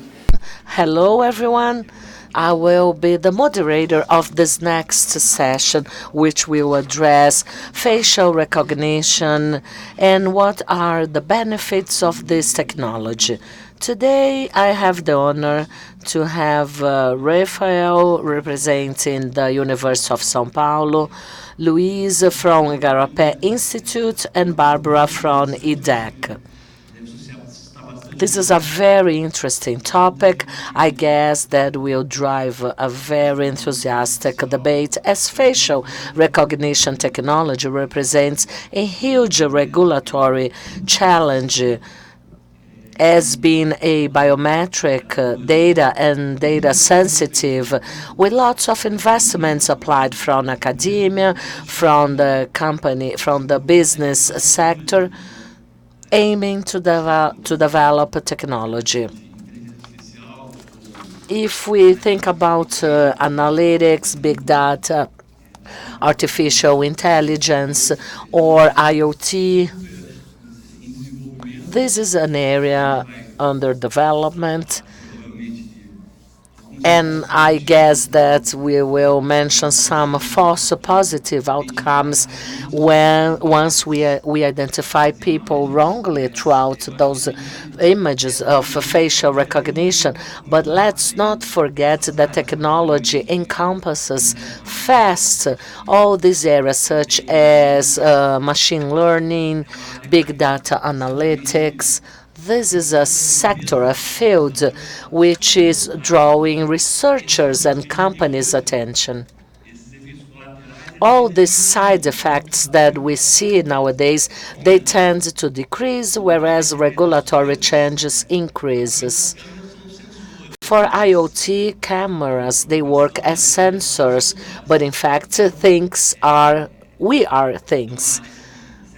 This is a sector that in a 4.0 industry time, once we have a much higher surveillance everywhere, that will add regulatory impacts regarding personal data privacy protection.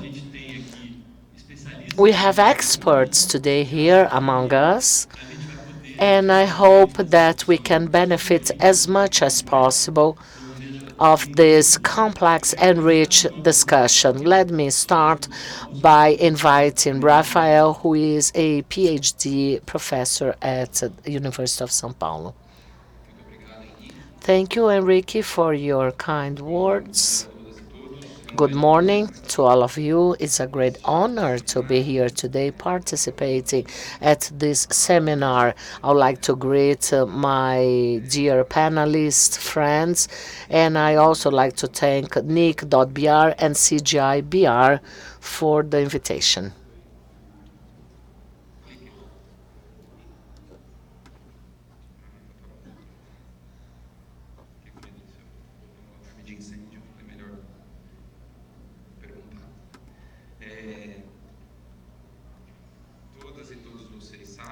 You might all know that facial recognition technology is like a work cable among those who are enthusiastic and those who are not. They get together all that enthusiasm that we have for this new open type of technologies. And on the other hand, they raise some concerns and precaution regarding some possible harms that they may cause. If that is badly regulated, we may have a number of problems from scholarship, civil society organizations, and different players that complain about banning the use of this technology in some sort of contexts for, if not for public space surveillance.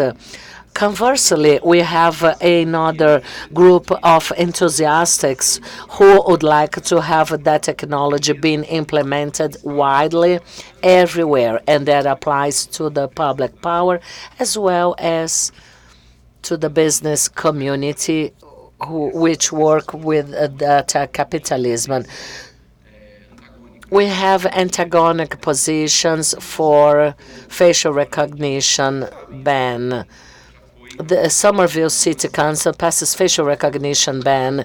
So San Francisco was the pioneer for banning the facial recognition, followed by the Oakland in the Bay Area region. And a little while ago, Somerville, which is a city based in the Massachusetts area, which has banned the use of surveillance throughout facial recognition at public areas. They are municipal laws that were law enforced at different municipalities, and it includes a great task force of public security, as it includes law enforcement. On the way, I would like to highlight data protection authorities, nationally and internationally. Some authorities which are drawing citizens' attentions, promising some sort of restrictive type of regulatory frameworks in order to guarantee citizens' rights. But let me highlight that even IT companies, and Microsoft is an example of that, and they stated publicly and they acknowledged that facial recognition needs some sort of rather restrict regulatory issues, and maybe we have a compromise pathway where we should be constantly cautious with what's happening in that scenario, as well as authorities that have to be alert to it. And there is another pillar of that, which is a limited enthusiasm with all that promises of accuracy, effectiveness, ignoring some of the problems and risks, and maybe trying to fool yourself about the advantages of this technology. This is an act of law that was tried to be enforced in the municipal chamber, talking about addressing rights. There were some codes for postures in the First Republic, and inspectors on duty, they would go after that if there was any sort of undesirable social behavior. And that was the old posture code. And today's posture code, they tackle different things. They tell that we cannot cross the streets looking at your cell phone. And city halls, they have to use facial recognition softwares to identify those that have any sort of penalties and that will be punished later on, getting a fine or anything like that. In face of a scenario like that, I have two suggestions. On one hand, imperfections available at this technology, as any technology has theirs, and what are the rights related to imperfections. First, we have biases as how those technologies work. They are all feasible for the failures, but not necessarily guided to specific groups. So I call that as a bias, a flaws which is not isonomic among different groups which are affected by technology. This is Joy Lena Nguyen. She's a researcher at the MIT, and this video is part of a project. This is a research called Gender Shades. And she tells that once she was sitting in front of a camera with the facial recognition skills, a friend of her introducing this and that, and the camera did not recognize her face. Once she wore a white mask, and she tried just everything else. She changed the lights, position, got closer, further away, but once she put a white mask on, the camera recognized her face, and then she raised that very feasible idea that there was a difference in terms of performance in identify people's face based on their skin color. She has extrapolated that finding to a much larger database. Here you have results showing performance difference that were in identifying female faces, male faces, darker skin color or lighter skin color. The darker the skin, the higher the difficulty to have a perfect identification. And in those situations where the skin was extremely dark, the error rate in identifying gender, it would amount to something closer to 50%. And if we consider that we have just two categories, it's just like you have 50% chance of making a mistake. The beginning of the research included 3 technologies. Later on, with Deborah Raj from the University of Toronto, she included some other technologies. In red, I highlighted that for women with darker, DF means darker female. So women with DF, the error rate would reach over 30%. And this represents a problem which technology has to face somehow. But that's not all.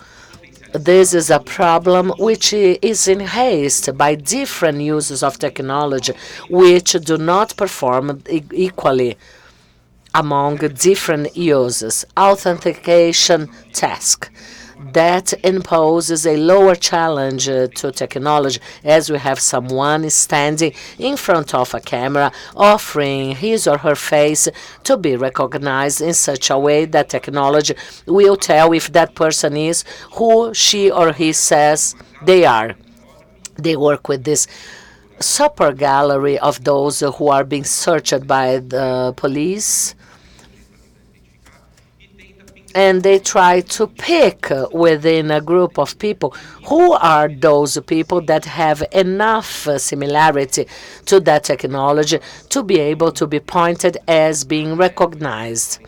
During this authentication task, inconvenience caused by failure are lesser. Those who make use of facial recognition in the cell phone, and when you wake up in the morning, when you do not look all that nice, sometimes you have some deformed face and your phone does not recognize you, or maybe if you are wearing glasses, sunglasses. And for surveillance and public security, we have unpleasant consequences once you are mistaken or you are not identified properly. Technology. Some ways of technology, they highlight some visible components of your face. They split them in different categories, and by overlap, they look for people that have the same skin color, shade, same eye shape, same nose, lips, mouth shape. All these categories, they overlaid one to another, and then they check what are the correspondent terms, and they have a rank where they list everyone and anyone who's got similarities above a certain parameter, which is established in terms of what is your error margin. You have an identification. By the end of Champions League in 2017, Real Madrid versus Juventus, and they played in Gales in Cardiff, they conducted a test with those estimated 170,000 people who arrived in the Welsh capital for the football match. 173 people were correctly identified from a universe of 170,000. That suggests 98.7% of accuracy, but for those 2,470 potential matches were identified. That was just a test, but if it was not, that could lead to additional problems. So we have some margin for errors, which are prefixed, and they are arbitrary. And depending on as how you set metrics, we may have severe consequences. In addition to imperfections or obstacles, we can also place obstacles throughout some interferences, which may be done intentionally. This is a photo shoot with people with makeup, a different hairstyle, but they can be done not intentionally. Wearing a hat, scarf that may cover part of your face on a chilly day, all of that will interfere in the performance and how that technology works. Now I'm stepping to the final part of my presentation.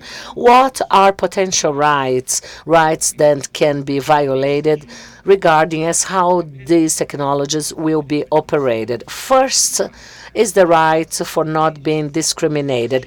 Even before technology was developed, we know that criminal justice discrimination is not equally spread throughout the population.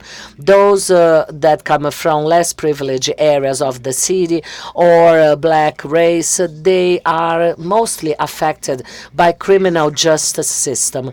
In some cases, there is a huge interference in the freedom sphere of any subject, and in case that interference is in haste due to the fact that we apply a technology which has a failure rate which is not uniformly spread throughout different groups of the population, those who belong to that group to whom the technology does not work properly, they will be affected simply by the fact of belonging to that certain group who is being discriminated. Discrimination is that someone suffers any sort of unfairness just simply because it belongs to a certain group, in this case, an ethical one. If we are able to rule out that bias which is available in the police activity, but technology cannot defeat that principal bias, as a database, they will still be fed by primary technology. This is a real image, and I did not, try to find them. They were there just as a sequence of database for people that are being searched for prison. 150,000 cases. So this is a universe of people that by some sort of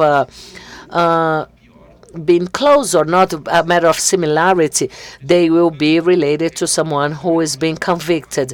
So it's just an illusion to suppose that that will rule out investigations, and we may even consider that that will potentialize a discrimination.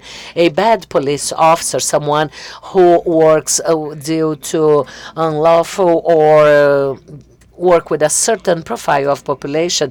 Some police officers, they cannot, in a universe of 2 hours or 1 hour, to identify wrongly 2,200 people. They might even need one whole life to identify wrongly 2,000 people. Technology scales up that retrofeed, which is bias in its essence. But even though we manage to solve it, it's important to acknowledge that the way as it works demands that people are gathered based on some phenotypes to be able to have this closeness. I have to know everyone who has a certain mouth shape, nose shape, a certain type of face, a certain skin color. All these features have to be combined for the technology that would be a dream technology for any governmental agency that would structure its principles based on race, genders, or other issues. Even though we do not see that done intentionally today, there is a latency for such an use. That's why Luke Stark says that facial recognition is a kind of plutonium of artificial intelligence. They may show some beneficial application, but it's so dangerous, super dangerous if that is badly used, and it's not worthwhile the risk to make that more popular and a disseminated use of that. Third, many people highlight in the literature violation to anonymous. And in Brazil, usually the design of rights to anonymous is a intellectual reasoning, which is a result of many others, as there is no constitution which establishes rights to be anonymous. According to the Brazilian constitution, this is foreseen there with a restrictive clause within a context of an activity of expression, manifestation, or opinion. If I would do a meme, this says more about Brazil rather than soccer and samba, like Mr. Rossi did. I would go with this photo of Batman that was competing for the last elections, but he was not elected. I wonder why. Constitution, once they limit clearly and explicitly the right to anonymous for significant contexts, they may allow and restrict anonymous for non-specific contexts. We cannot interpret a restriction broadly. Therefore, if I'm walking along the streets in a non-meaningful activity, if I am taking a public transportation, if I'm reading a book at a park, there is no reason why I should understand that I no longer worry about my anonymous position and that I will be constantly in a situation where I am not known. The identification activity is based on several regulations, and they should be based on, in a case if there is a suspicion of a crime, or if I'm taking or holding any sort of objects related to crime. According to the Constitution, there is that restriction to anonymous, but in some different contexts that may perform a different role. Fourth important issues, I have 2 more minutes to go. Alternatives, less invasive alternatives for facial recognition. To fulfill some of the tasks that facial recognition performs. The first fine applied in Europe by the Sweden agency was a facial recognition in a school renders Sweden's first GDPR fine to identify students' presence in the classroom, and they try to go with less invasive methodologies to fulfill with lower risk and higher efficiency the same task. 5. Consent. Some of the circumstances where our consent is demanded, we face situations in which we cannot reject a consent which is requested. I spent some time outside the country. I was reactivated in the telecom carrier. At the same time, someone came with a cell phone just in front of my face. Then I say, "Can I read the terms?" And they said, "No, don't worry. Claro is a multinational company. They would never do anything against you." I said, "Oh, yes, you are right." There was a sticker in the screen of the computer. I said, "Well, I'll take a picture," because at least in the opposite side of the cell phone in the sticker, it was saying, during that sale, so tell your client that this photo is exclusive to that. And you said, "Oh, my God." So the guy in the image is protected, and I am the consumer. I'm here, and I'm obliged to take a picture to be able to get a smartphone. And I said, no, thank you. I'm going to go to another telco server. And the other one, which is the Vivo carrier, was doing exactly the same thing. And a third one, which is Oi, is the one that offers technology, supplies technology to the agencies. So it's quite complicated. I need 1 more minute just to close. Transparency. I underwent some hearing consultancies throughout information access law addressing really easy questions, and their answer was, "I'm so sorry, that involves public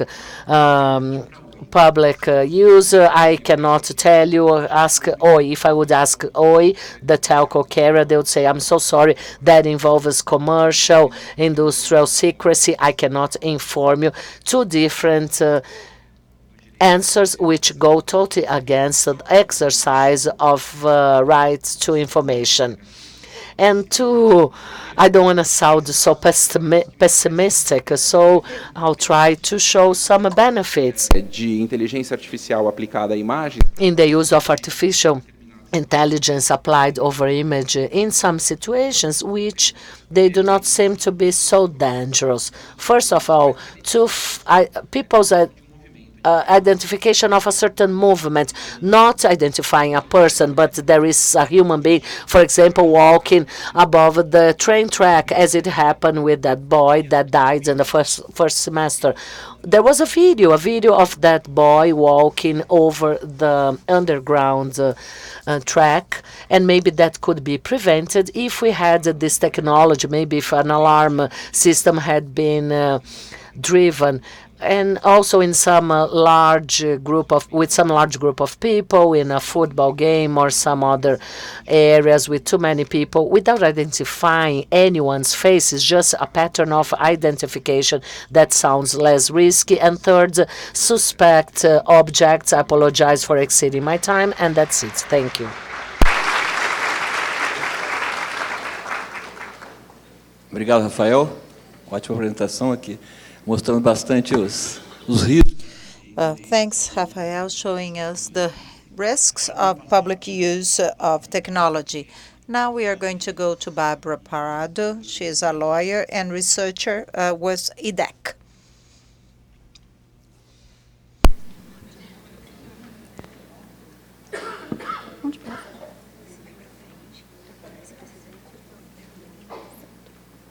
Bom dia a todos e todas. Good morning, everyone. As presented before, I'm Barbara. I'm a researcher and a lawyer for IDEC, the Brazilian Institute of Consumer Defense.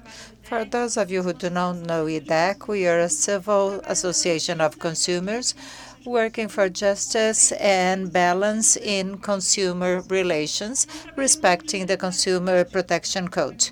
And we work with theme areas: health, healthy food, financial services, urban mobility, energy and sustainability, and telecommunications and digital rights. In this area, we fight for universalization of access to internet and communications, not to discriminate anyone, and to protect data of users. I thank the CGI and NIC.br invitation to talk about facial recognition, which has been very important for IDEC in the last year.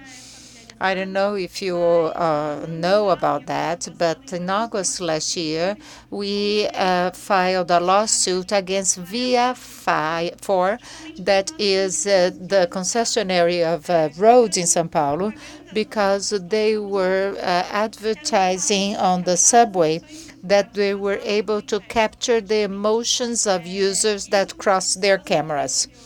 And that was a violation to consumers, since consumers were not having suitable information about the technology and were not granting any consent. And the draft was designed together with the law school of the University of São Paulo and also LAVIT, that is the Latin American Network on Surveillance Studies. So it was very interesting, and this is still ongoing. It's in court, and there were some very interesting manifestations. For instance, the Public Defense Office that joined the lawsuit, Alana Institute that talked about data handling for adolescents and children, and also a technical opinion of IRIS that recently entered their opinion report. So that's available on the website. But this Via 4 was just the beginning of how we understand this facial recognition practice and how they are being used in the market. And since we started to look into what companies are using the technology, how, and with what purpose. So along the last 6 months, we wrote letters questioning some companies like Eric, Quoit, Zoid, asking about purposes, safety issues, how they justified and how they operated that data. And as of them, we created some knowledge on the topic. And we have been writing on facial recognition in partnership with Report Lab, and we are writing good practices and recommendations in facial recognition. And this is about to be published as of next year. So let me first talk about what facial recognition technology is all about. It's important to understand the assumptions for us to have deeper conceptual debates to know where they can get. So the first step of facial recognition to start working is to capture someone's image, which is a personal data. So I could have a camera here looking at you and taking pictures. Then you have facial detection. What is facial detection? Well, basically, you apply a filter on the image and you indicate a profile of a face and non-face. So it can tell you whether it is a person or not a person, without talking about characteristics of the person. Then you have the standardization. That is, the image characteristics are standardized, or better, they are normalized in terms of light, incident of light, tone, so that the technology can operate as well as possible. After that, then you start to attribute characteristics to that image. And how do you do that? You extract characteristics based on reference points. So the distance in between eyes and brows, eyes and mouth, facial characteristics will let the system infer who you are, what gender, ethnic group, age, and these are the extraction of characteristics that can be done from an image. And then they record the template of our face as a unique ID, store it, and later compare this template to a certain image. And then that enables identification, as Rafael mentioned. Well, once you understand the process and how it indeed works, you start to know what uses this technology has in the market. The first is categorization. It is the effect of the extraction of characteristics I mentioned before. Categorization will analyze reference points to recognize psychological states, if the person is happy or sad or surprised. There are 6 psychological states that technology can recognize: fear, joy, surprise, anger, and I forgot the other 2. But anyway, these are the psychological status that technology can recognize. And it can go beyond. If a person is hesitating, if a person is looking at something or not, or even I was looking at the employment jobs that do that, they can infer data on the heartbeat of people just by looking at their faces alone. So you can have to a very, very high level of sensitivity.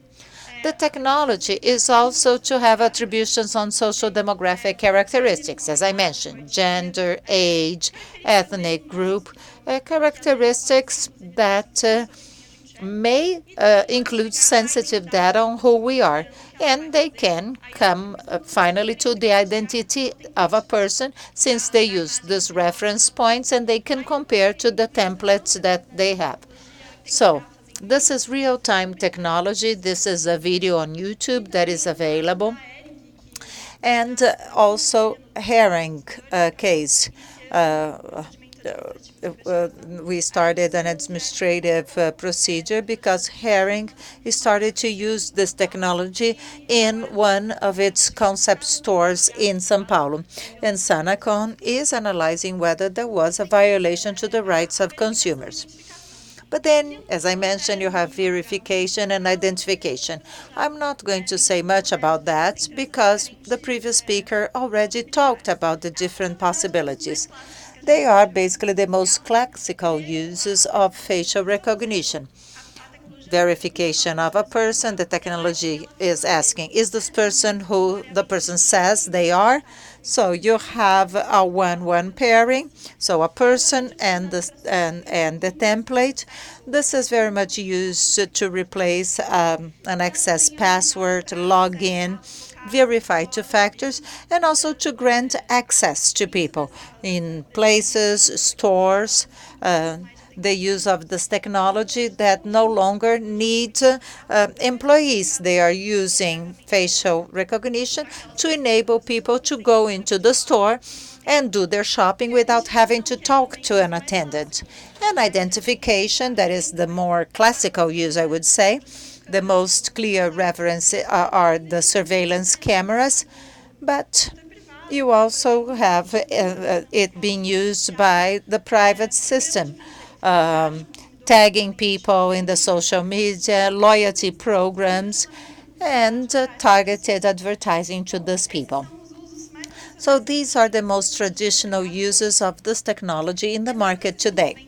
Now, how about risks? There are many involved to facial recognition tools, considering that this technology can infer sensitive data from citizens. The first risk is the risk of discrimination. This technology is quite often first developed with a bias. The database that is used as reference for the operation of the technology has a low degree of diversity in between people, and therefore a black person cannot be verified, as it was mentioned before. And also sensitive data in terms of advertising, contact to consumers. Remember, you're talking about automated data that can cause problems to individuals. But there are also a problem in terms of safety. Of security in terms of leakage of data and unauthorized accesses. Real-time technology can bring risks in terms of unauthorized access. There is this example of Supreme, a UK company, that had a leakage of data in the biometrics system used in the UK. And you see, and in this case, the data was fingerprints, facial recognition, and other information. So see, we are not protectively 100%. And how about trust? How does the market feel in terms of facial recognition? It seems that trust levels are not high. These are two studies. Quite recently, too, I come across one of them in the Internet Lab journal. One comes from the UK, say that only 7%, I don't know if you can read that, but only 7% of the consumers interviewed agree with technology that trace their behaviors or have target advertising in a store or in a market. And the other study along the same lines says that only 15% of the people interviewed agree with advertising that are based on their emotional response to the ads. So there is not much trust or acceptance for the use of this technology by consumers in general. Of course, you're talking about UK and US consumers. Probably they are different from us, considering we are Brazilians. But it is a sign that there is lack of trust for the use of technology in these cases. Well, considering all these problems that I raised, much has been talked about regulating facial recognition, both for the one that is used for public safety, but also for the market. And I gave you two examples, one from the city of San Francisco that banned the use of these technologies and raised many barriers for basically surveillance technology. And it is connected to public safety, but also it has to do on how this problem can be approached at the regulatory level. And the EU also said that it wants to regulate facial recognition because they saw basically indiscriminated use of these technologies in Europe. In Brazil, I searched the site on Congress, and we have 10 packs that work on facial recognition, but most of them thinking of a criminal bias. Two of them talk about this more regulatory perspective. One of Júnior de Pneu that talks about people having to be informed about facial recognition in stores, and the other talks about the recognition of technologies for a better precision and again with the consent of users. Considering all that, and all the controversies that you have in the topic, we have some recommendations that could be used by companies when considering whether they should use facial recognition or not, and when considering how they could do that.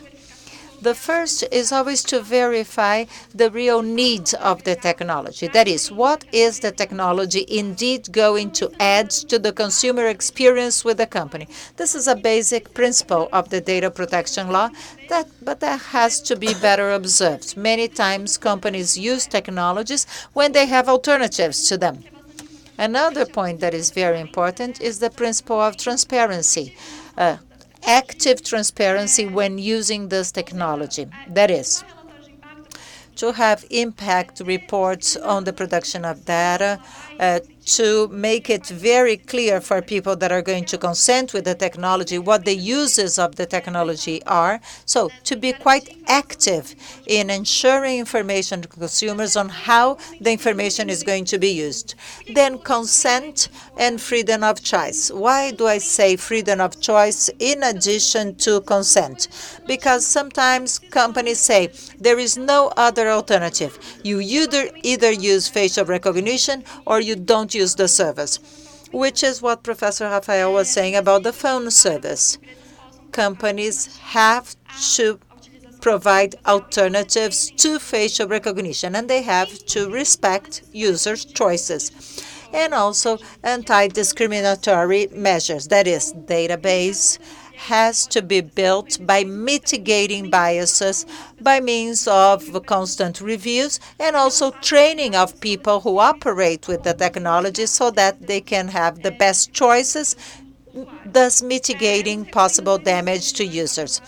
These recommendations are going to be more discussed in depth in this document that is being designed. This is what I had to say. I thank you very much. And if you have any questions further on, I'm here to answer them. Thank you. Obrigado, Bárbara, pela apresentação. Aqui mostrou aqui algumas aplicações que não de vigilância, de análise de sentimentos. Aí. Okay, thank you. Yes, it's really a concern that we have about algorithms and also the difficulty on the part of technology, especially facial recognition, machine learning, which is to avoid biases, to discriminate because database is not populated with images from people of different ethnic groups and etc. Researchers found out that artificial intelligence can be very poor if you do not have data sets that are trained for people's different characteristics. Now we are going to have Luiz, who is a researcher of Igarapé Institute and a PhD student. Please, Luiz.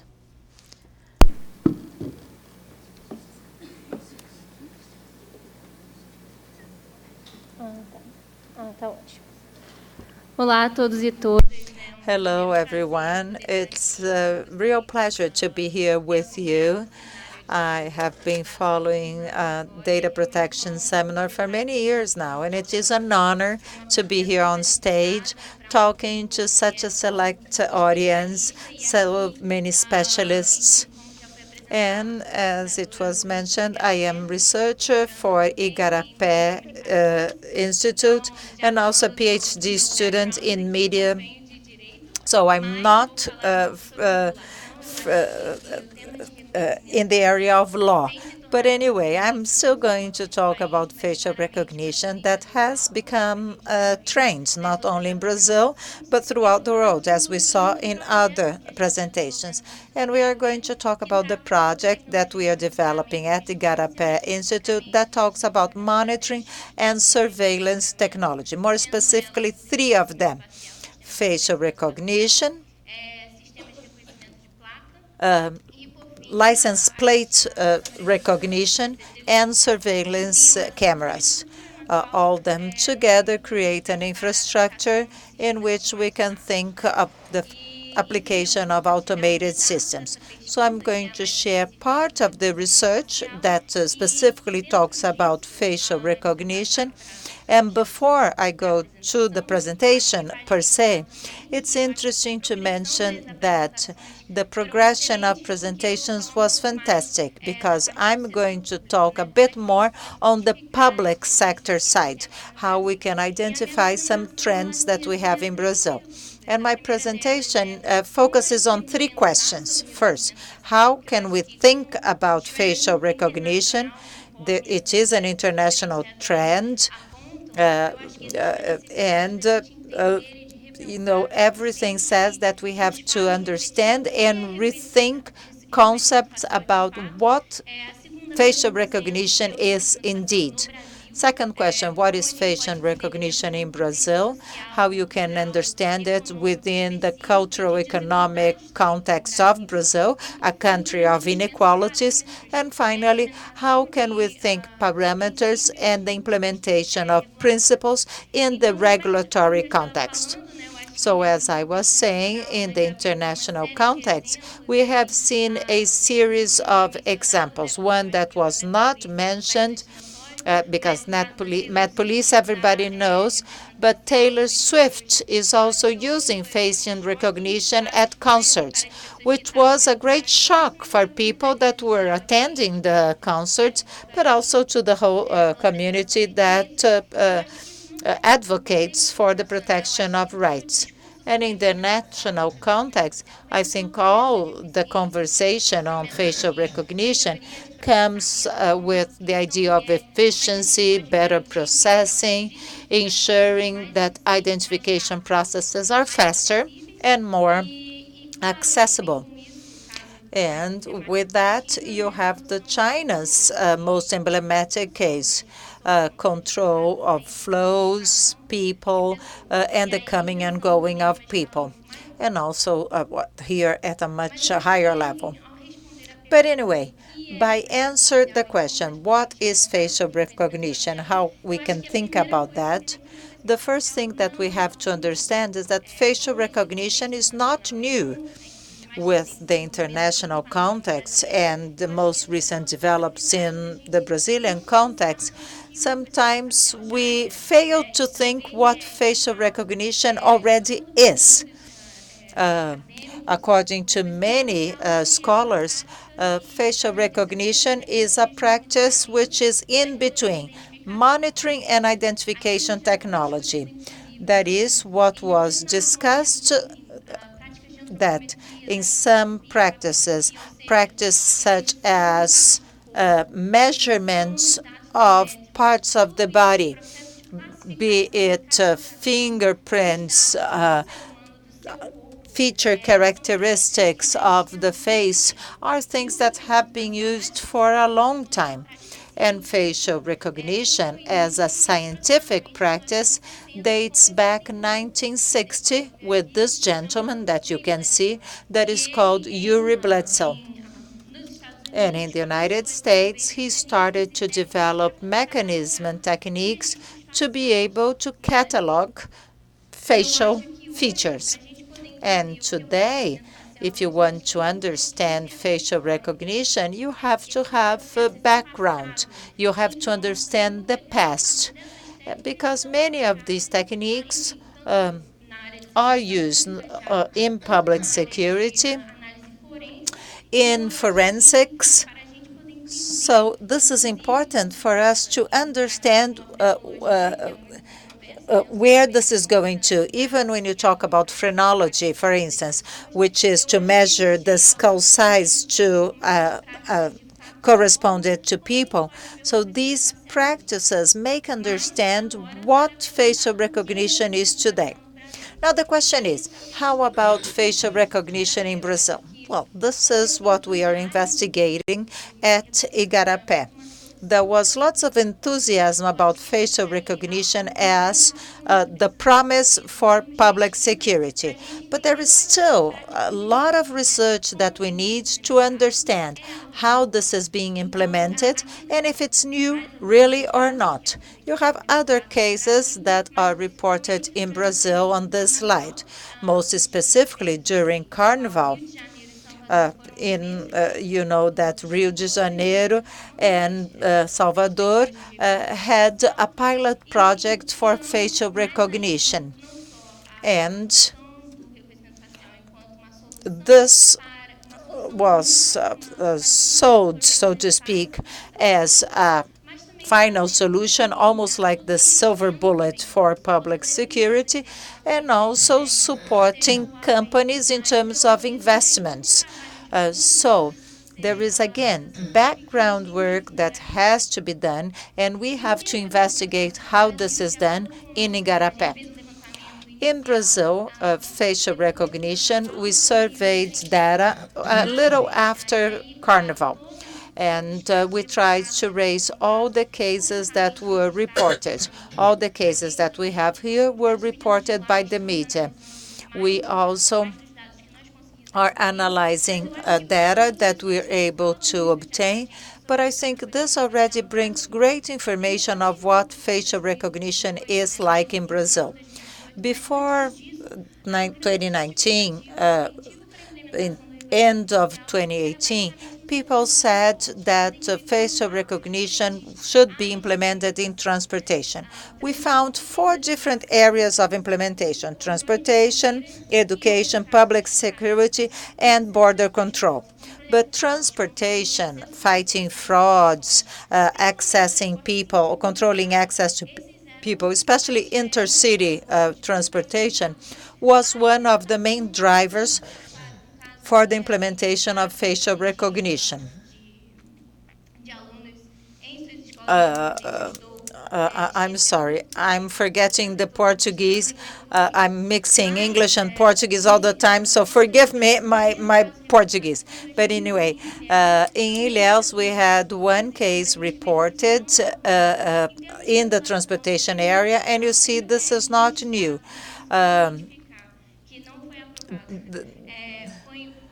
In 2004, we had a bill that was proposed by Eduardo Paes talking about the use of facial recognition that in the past was called facial biometrics. So there was also a change in language to authenticate access to tax information.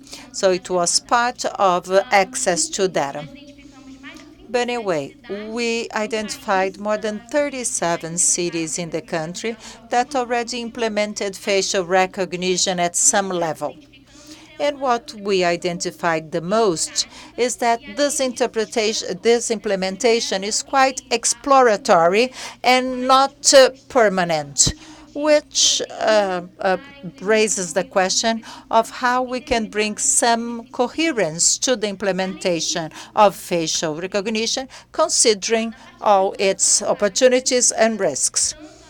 In terms of regulation, we have the bill of Congressman Bibo Nunes and the bill of Congressman Pinel. In the first one, it talks about facial recognition, and it is defined as recognition of emotions, mental health, and others. And in section 2, it talks about using the technology for beneficial uses, which is a very gray area in terms of what is beneficial use, what is reasonable. This is something that has to be debated by society. In addition, we mapped all other bills, and when I'm talking about bills, it's because most of the legislation that is being drawn is specific on facial recognition. Most of other bills or projects in effect have to do with biometrics with some component of facial recognition. But now we are looking into bills that explicitly talk about facial recognition. We identified 21 bills in the whole of Brazil, 16 only in 19, which again has to do with the context that we are going through today and this change of tone. In the past, people were talking about controlling frauds, controlling access, and now people are much more thinking about public security solutions. And one of the greatest proponents are Rio and São Paulo. Sobre reconhecimento facial desde o início de 2019. So we have that facial recognition in place since the beginning of the year. As I do not have enough time to go through all bills, I will highlight some trends in terms of regulatory frameworks. First, a rather general bill Gente que falam, enfim, sobre simplesmente facilitando a implementação do reconhecimento facial para fins de segurança pública ou for public security in public spaces with the validation, of course. Once we strengthen those that are already being implemented, like the transport sector, another category which are additional to that. We have heard that to stick a facial recognition approach which is responsiveness to its use, we need a database and a very fast process for that matter. So that makes lots of sense when we see several bills which are establishing specific database and which also establishes which database will be crossed. And some other specific ones that establish and foresee the height in which the camera should be placed, where should be located, should be where at the entrance of a football stadium or a concert area.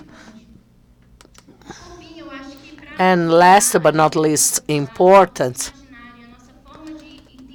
and to help us to understand the regulation of facial recognition, it has to do with the different implementation scales. Principles such as proportionality, activities, understanding the different scales of use. Med police,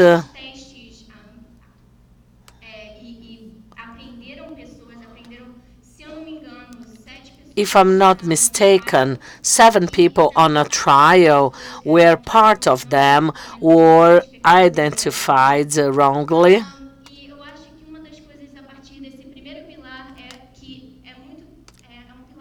That is a pillar which tends to have active recognition, and in terms of safety in public areas, you may advocate for that, especially when we see in some state projects of laws when they want to have that use of technology in a space where you have more than 10,000 people expanding an active recognition. The second case is the Taylor Swift case in a rather more controlled environment where you have a better ability to better control. In a controlled area, you can better explain what is the public that is being surveilled.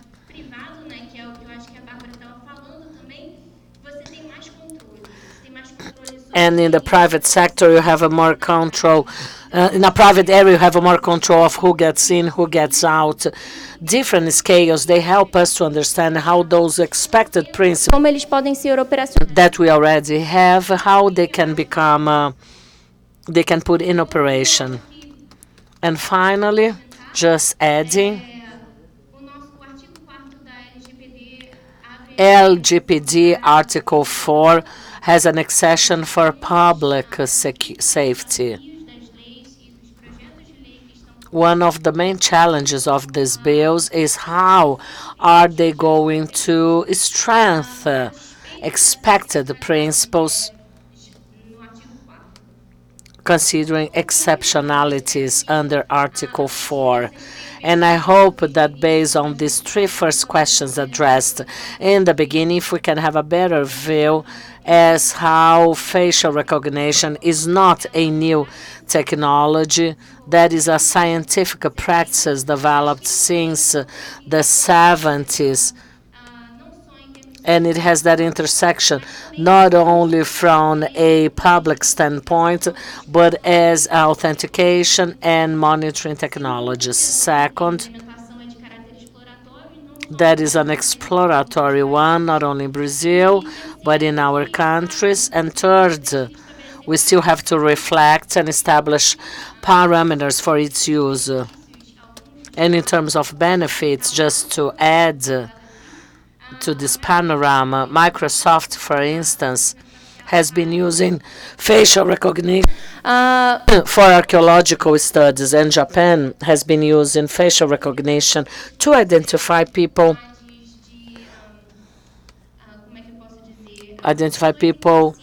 with are playing at casinos, people that are spending too many hours in a certain location, such as a casino. Just adding to that panorama of different possibilities of implementation. In Brazil, what is not quite explored is the use of this type of technology to defeat natural disasters, identification of people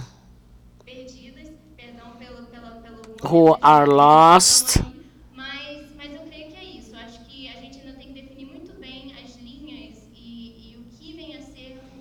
What is supposed to be a benefit of the technology, and especially in a context like Brazil, and it has been said, a context where part of our prisoners is made of black people.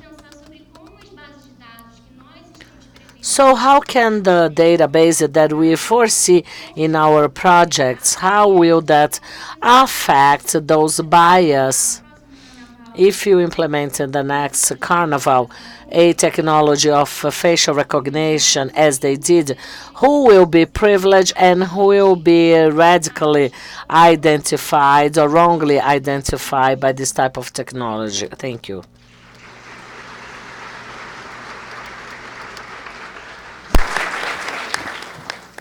Obrigado, Luiz, pela... Thank you, Luiz, for your interesting presentation. I like when you talk about the use of technology in public areas, in a control use and private areas. To each area, to each location, we face different regulatory challenges, right? Now we have time for questions. I'm waiting for the questions addressed by the public. Please identify your name, yourself, to whom your question is. We also have some questions by the QR code. I am John, an educator, and I really liked your panel because I have been a victim. I am users of the yellow line, so I have been following that case.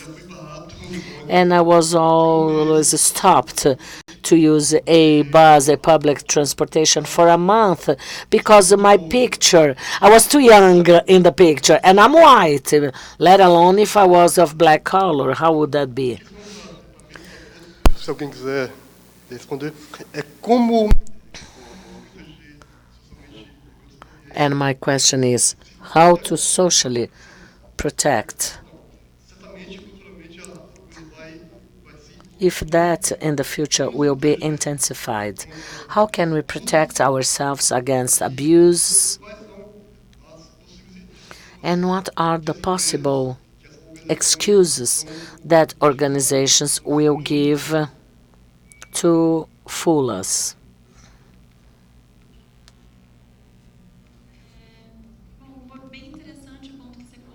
That's a quite interesting point you've raised, including not going to the bus turnstiles. But we've seen that with people who are transsexual. They were not identified because they were transsexual. So this is another example how that technology may be discriminatory. And how to protect? That is a difficult question. Consent is a positive rule for people to execute their right for choosing, but there is a regulatory dimension which should be considered and which will be executed, Realmente auditar essas tecnologias e de fazer where we have to audit the technologies and to make them work respecting users' rights. This is my answer. Obrigada pela pergunta. Eu acho que o caso de Well, the case of not being able to run a bus or ride a bus is what we identified at several cases. Especially, I do not remember really well where, projeto de lei porque but a state proposed a bill where some children and mothers, they were not able to get their ticket because of this recognition, or cameras, they were not placed in the right position.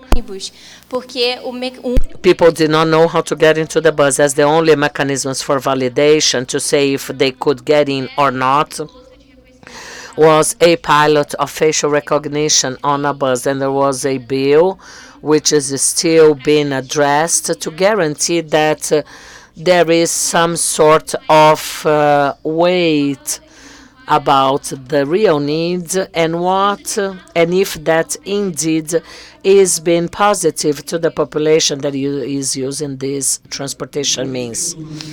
We have 3 questions from the app. Good afternoon. I am an expert in compliance in Ambev Brewery, and one of my activities is to support any projects in cyber security. Na internet sobre projeto de inovação para We have researched for innovation projects, and one of those that I saw, which was a logistics service provider, to install monitoring cameras in the truck cabinets to prevent for accidents preventions and to see if drivers they are driving in the proper position, if they do not fall asleep during the trajectory, or if they are robbed, assaulted, or if there is any kind of incident or accident, we may localize it. There was a provider offering this type of service in the web. And what sort of application may that generated in terms of facial recognition to a company, especially now with LGBT, that will recognize face and behaviors in the case of the truck driver?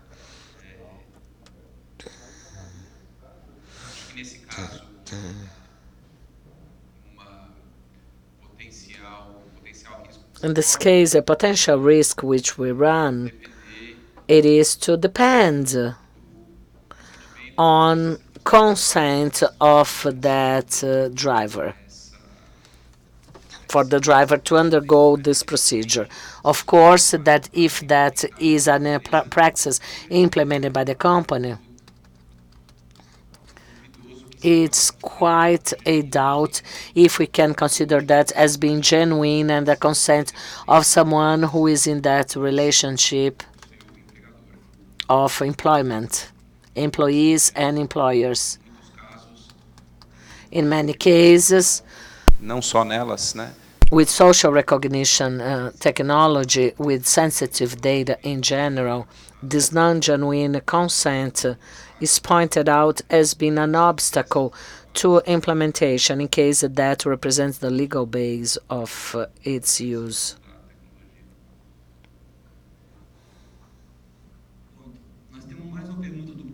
We have another question from the public, and then we open for the app. Good afternoon. My name is Christiane. I am a CEO at Procura Direito. I have a question to Barbara. You've mentioned Herring's case, and that's very polemic, facial detection and facial recognition. I'd like to hear a little bit more about this technical part, as Herring says that there was no treatment.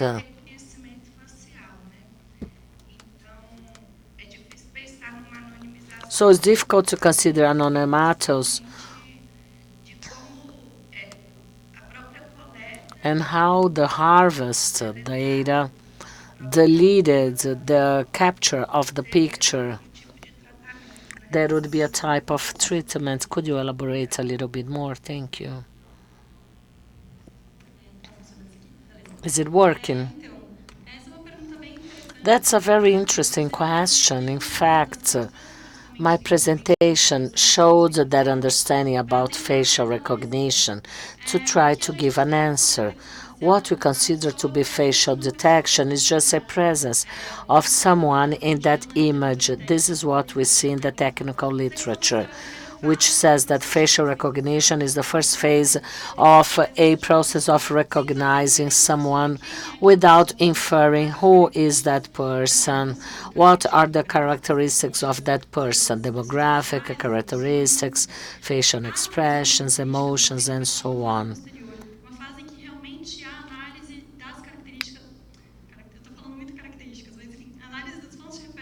She says that she's repeating the word characteristics, but anyhow, that will reach a possible identification of someone.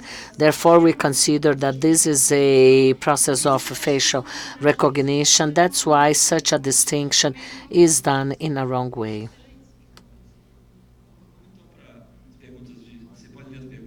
Can you now please read the questions? As if we take into account the punishment bias of multi-projects that address facial recognition, what would be the best model of that subject?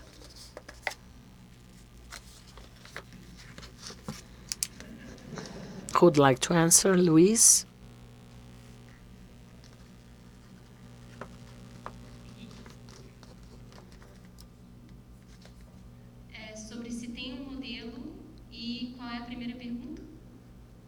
Can you repeat the questions? Once there is a penalty and punishment bias that approach facial recognition, what is the best model, and if there are other models from other countries to be replicated? A specific model, no, we do not have one, but what really we have to decide as a country is about what type of regulation are we after. And the case of San Francisco, the San Francisco case, is an example about a collective decision of what is supposed to be facial recognition in that country and some limits. They decided that facial register harvest is so intrusive, data is so sensitive, especially for facial recognition that can be collected at a certain distance, that even this system, it represents a risk to the population, to the rights of a population, considering the case of having possibility to manifest yourself. All of that has to be defined, and that's why I will not talk specifically about one single model, as we have to establish what is the acceptable determination, and the case of San Francisco is a result of a very clear decision of what is supposed to be accepted versus what cannot be. That question addresses a reflection for implementing data law protection, not only specific PLs of facial recognition. Then I ask Rafael and Barbara if you'd like to add anything to that. I will answer based on Luisa's presentations that highlighted that once that legislative initiative will be taken, it's very important to consider general principles which are already included in the data protection general law. And I also like to highlight the importance of implementing monitoring and permanent revision of results, not only in terms of harvested benefits during the activity of safety. Were there any gains? There are several examples of use of technologies for video cameras, and some TV circuits and camera monitoring, where we would imagine that there would be a gain. And suddenly, once we checked the results, we learned that there were some other limitations, such as the existence of people to react to emergencies appointed by technology that would avoid gains to be the ones that we would potentially imagine to have. And if we find out that results, despite the promises, they are not the ones that we would expect, and risks to the use of technology is still there, so this activity of permanent revision will advocate for exploring different ways if the benefits are not available. Não tenho muito o que acrescentar, acho que eles já comentaram os principais pontos. Só ressaltando mesmo. There is not much more to say, just highlight how difficult it is to conduct some auditings about these technologies, to learn how they work and what are indeed the risks that they run once they undergo it. So I believe the authorities, they'll have an important role here in that case to homologate those technologies. About Rafael's talk, the challenge itself to think in transparency in facial recognition. If in our process, and I can talk based on a study that we are developing, it was harder to understand and to quantify what is supposed to be success and what are the used metrics to establish that that implementation was effective, well succeeded, that was able to identify the fact that there is no transparency about this type of output. I think that is part of a fundamental discussion of what we expect in terms of transparency if we think about different uses at different scales. And just to reinforce what you said, it's very important to assess use of technology within a general context. What the case of that woman who was arrested in July at Copacabana Beach in Rio, that was a black lady along the lines that was addressed, and her prison mandate was executed. How many open mandates do we have in Brazil today? 450,000. Well, we arrested someone who was already in jail. And that is an example as how that sophisticated technology may be applied on a structure which has a number of other problems, structural problems with biases that are historically built up to operational problems, which are trivial. And you are not able to know who has to be arrested, even though I know that the right person is that one, okay? Tem mais uma pergunta, né? Isso, nós temos mais uma pergunta do Fernando. We have one last question. Who would like to know if it's possible to make data anonymous in real time and to guarantee continuity of that statistics study with the right to privacy of the preserved subject? I guess so. It is possible that we can discard data, but with some limitations, with some restraints, just after a phase of extracting characteristics, not during a phase of verification, because storage is necessary for those activities to be conducted. But anyhow, the IDEX position is that anonymous for data treatment does not free the company not to fulfill the legislation. Even anonymous data may take to discriminations of a public of consumers because of those management of sensitive data. I have a question to Barbara. Is that publicly available, the IRIS appraisal? Yes, it is, because the IRIS appraisal or IRIS appraisal in the yellow line, in the tube yellow line, they recommend that reading. We still have some minutes left. Any other questions, or can we break for lunch? Yes, we have a question. Renato Leite from Enterprises Brazil. In the private initiative, they say Article 11, fine. Line G of LGBD allows the use of sensitive personal data, including biometrics, to identify the subject or third parts.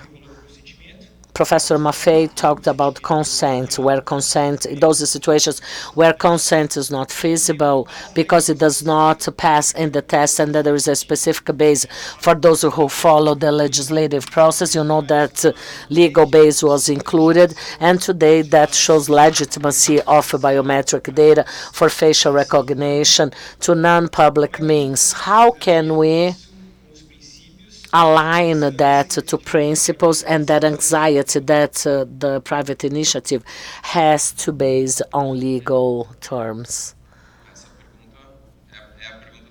Well, this is the 1 million question, I guess. But I would highlight that that cannot be interpreted disconnectedly from the rest of the principles in the law. And it seems to me highly important, and that's why it's worthwhile insisting on a specific regulation and acknowledge that despite having multiple ways or multiple type of sensitive data that can be used, those facial recognition technologies, more specifically, they are different from other technologies, including those that make use of biometric data, as they have a potential of application and a scalability that is single to them, unique to them. So my digital data is biometric and sensitive information, but no one will pinch me in the middle of a group of people with my digital, with my footprint. So let's not dilute facial recognition tools as part of the general category of the bill, and to be able maybe to give that specific look for that, being in the regulatory realm or in the interpretation of that proportionality when that is required to assess a concrete case. And there are some other bases, such as public security and others that will require that bill and regulation.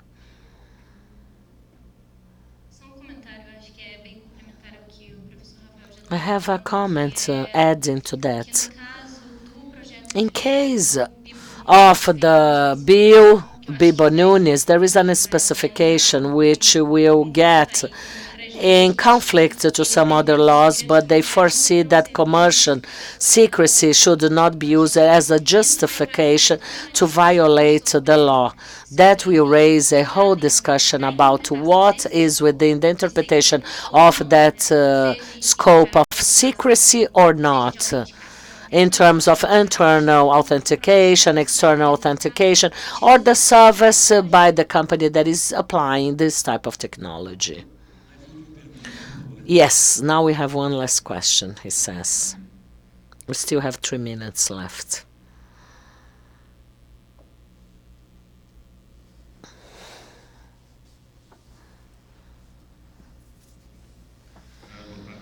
Good afternoon.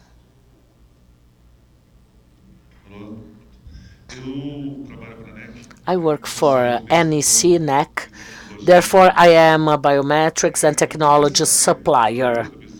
Now, I'll give a different perspective for someone who is at the other side of the table. What would be the role of manufacturers in the solution provider network? What would be my homework, ethically speaking and commercially speaking? We have a huge concern about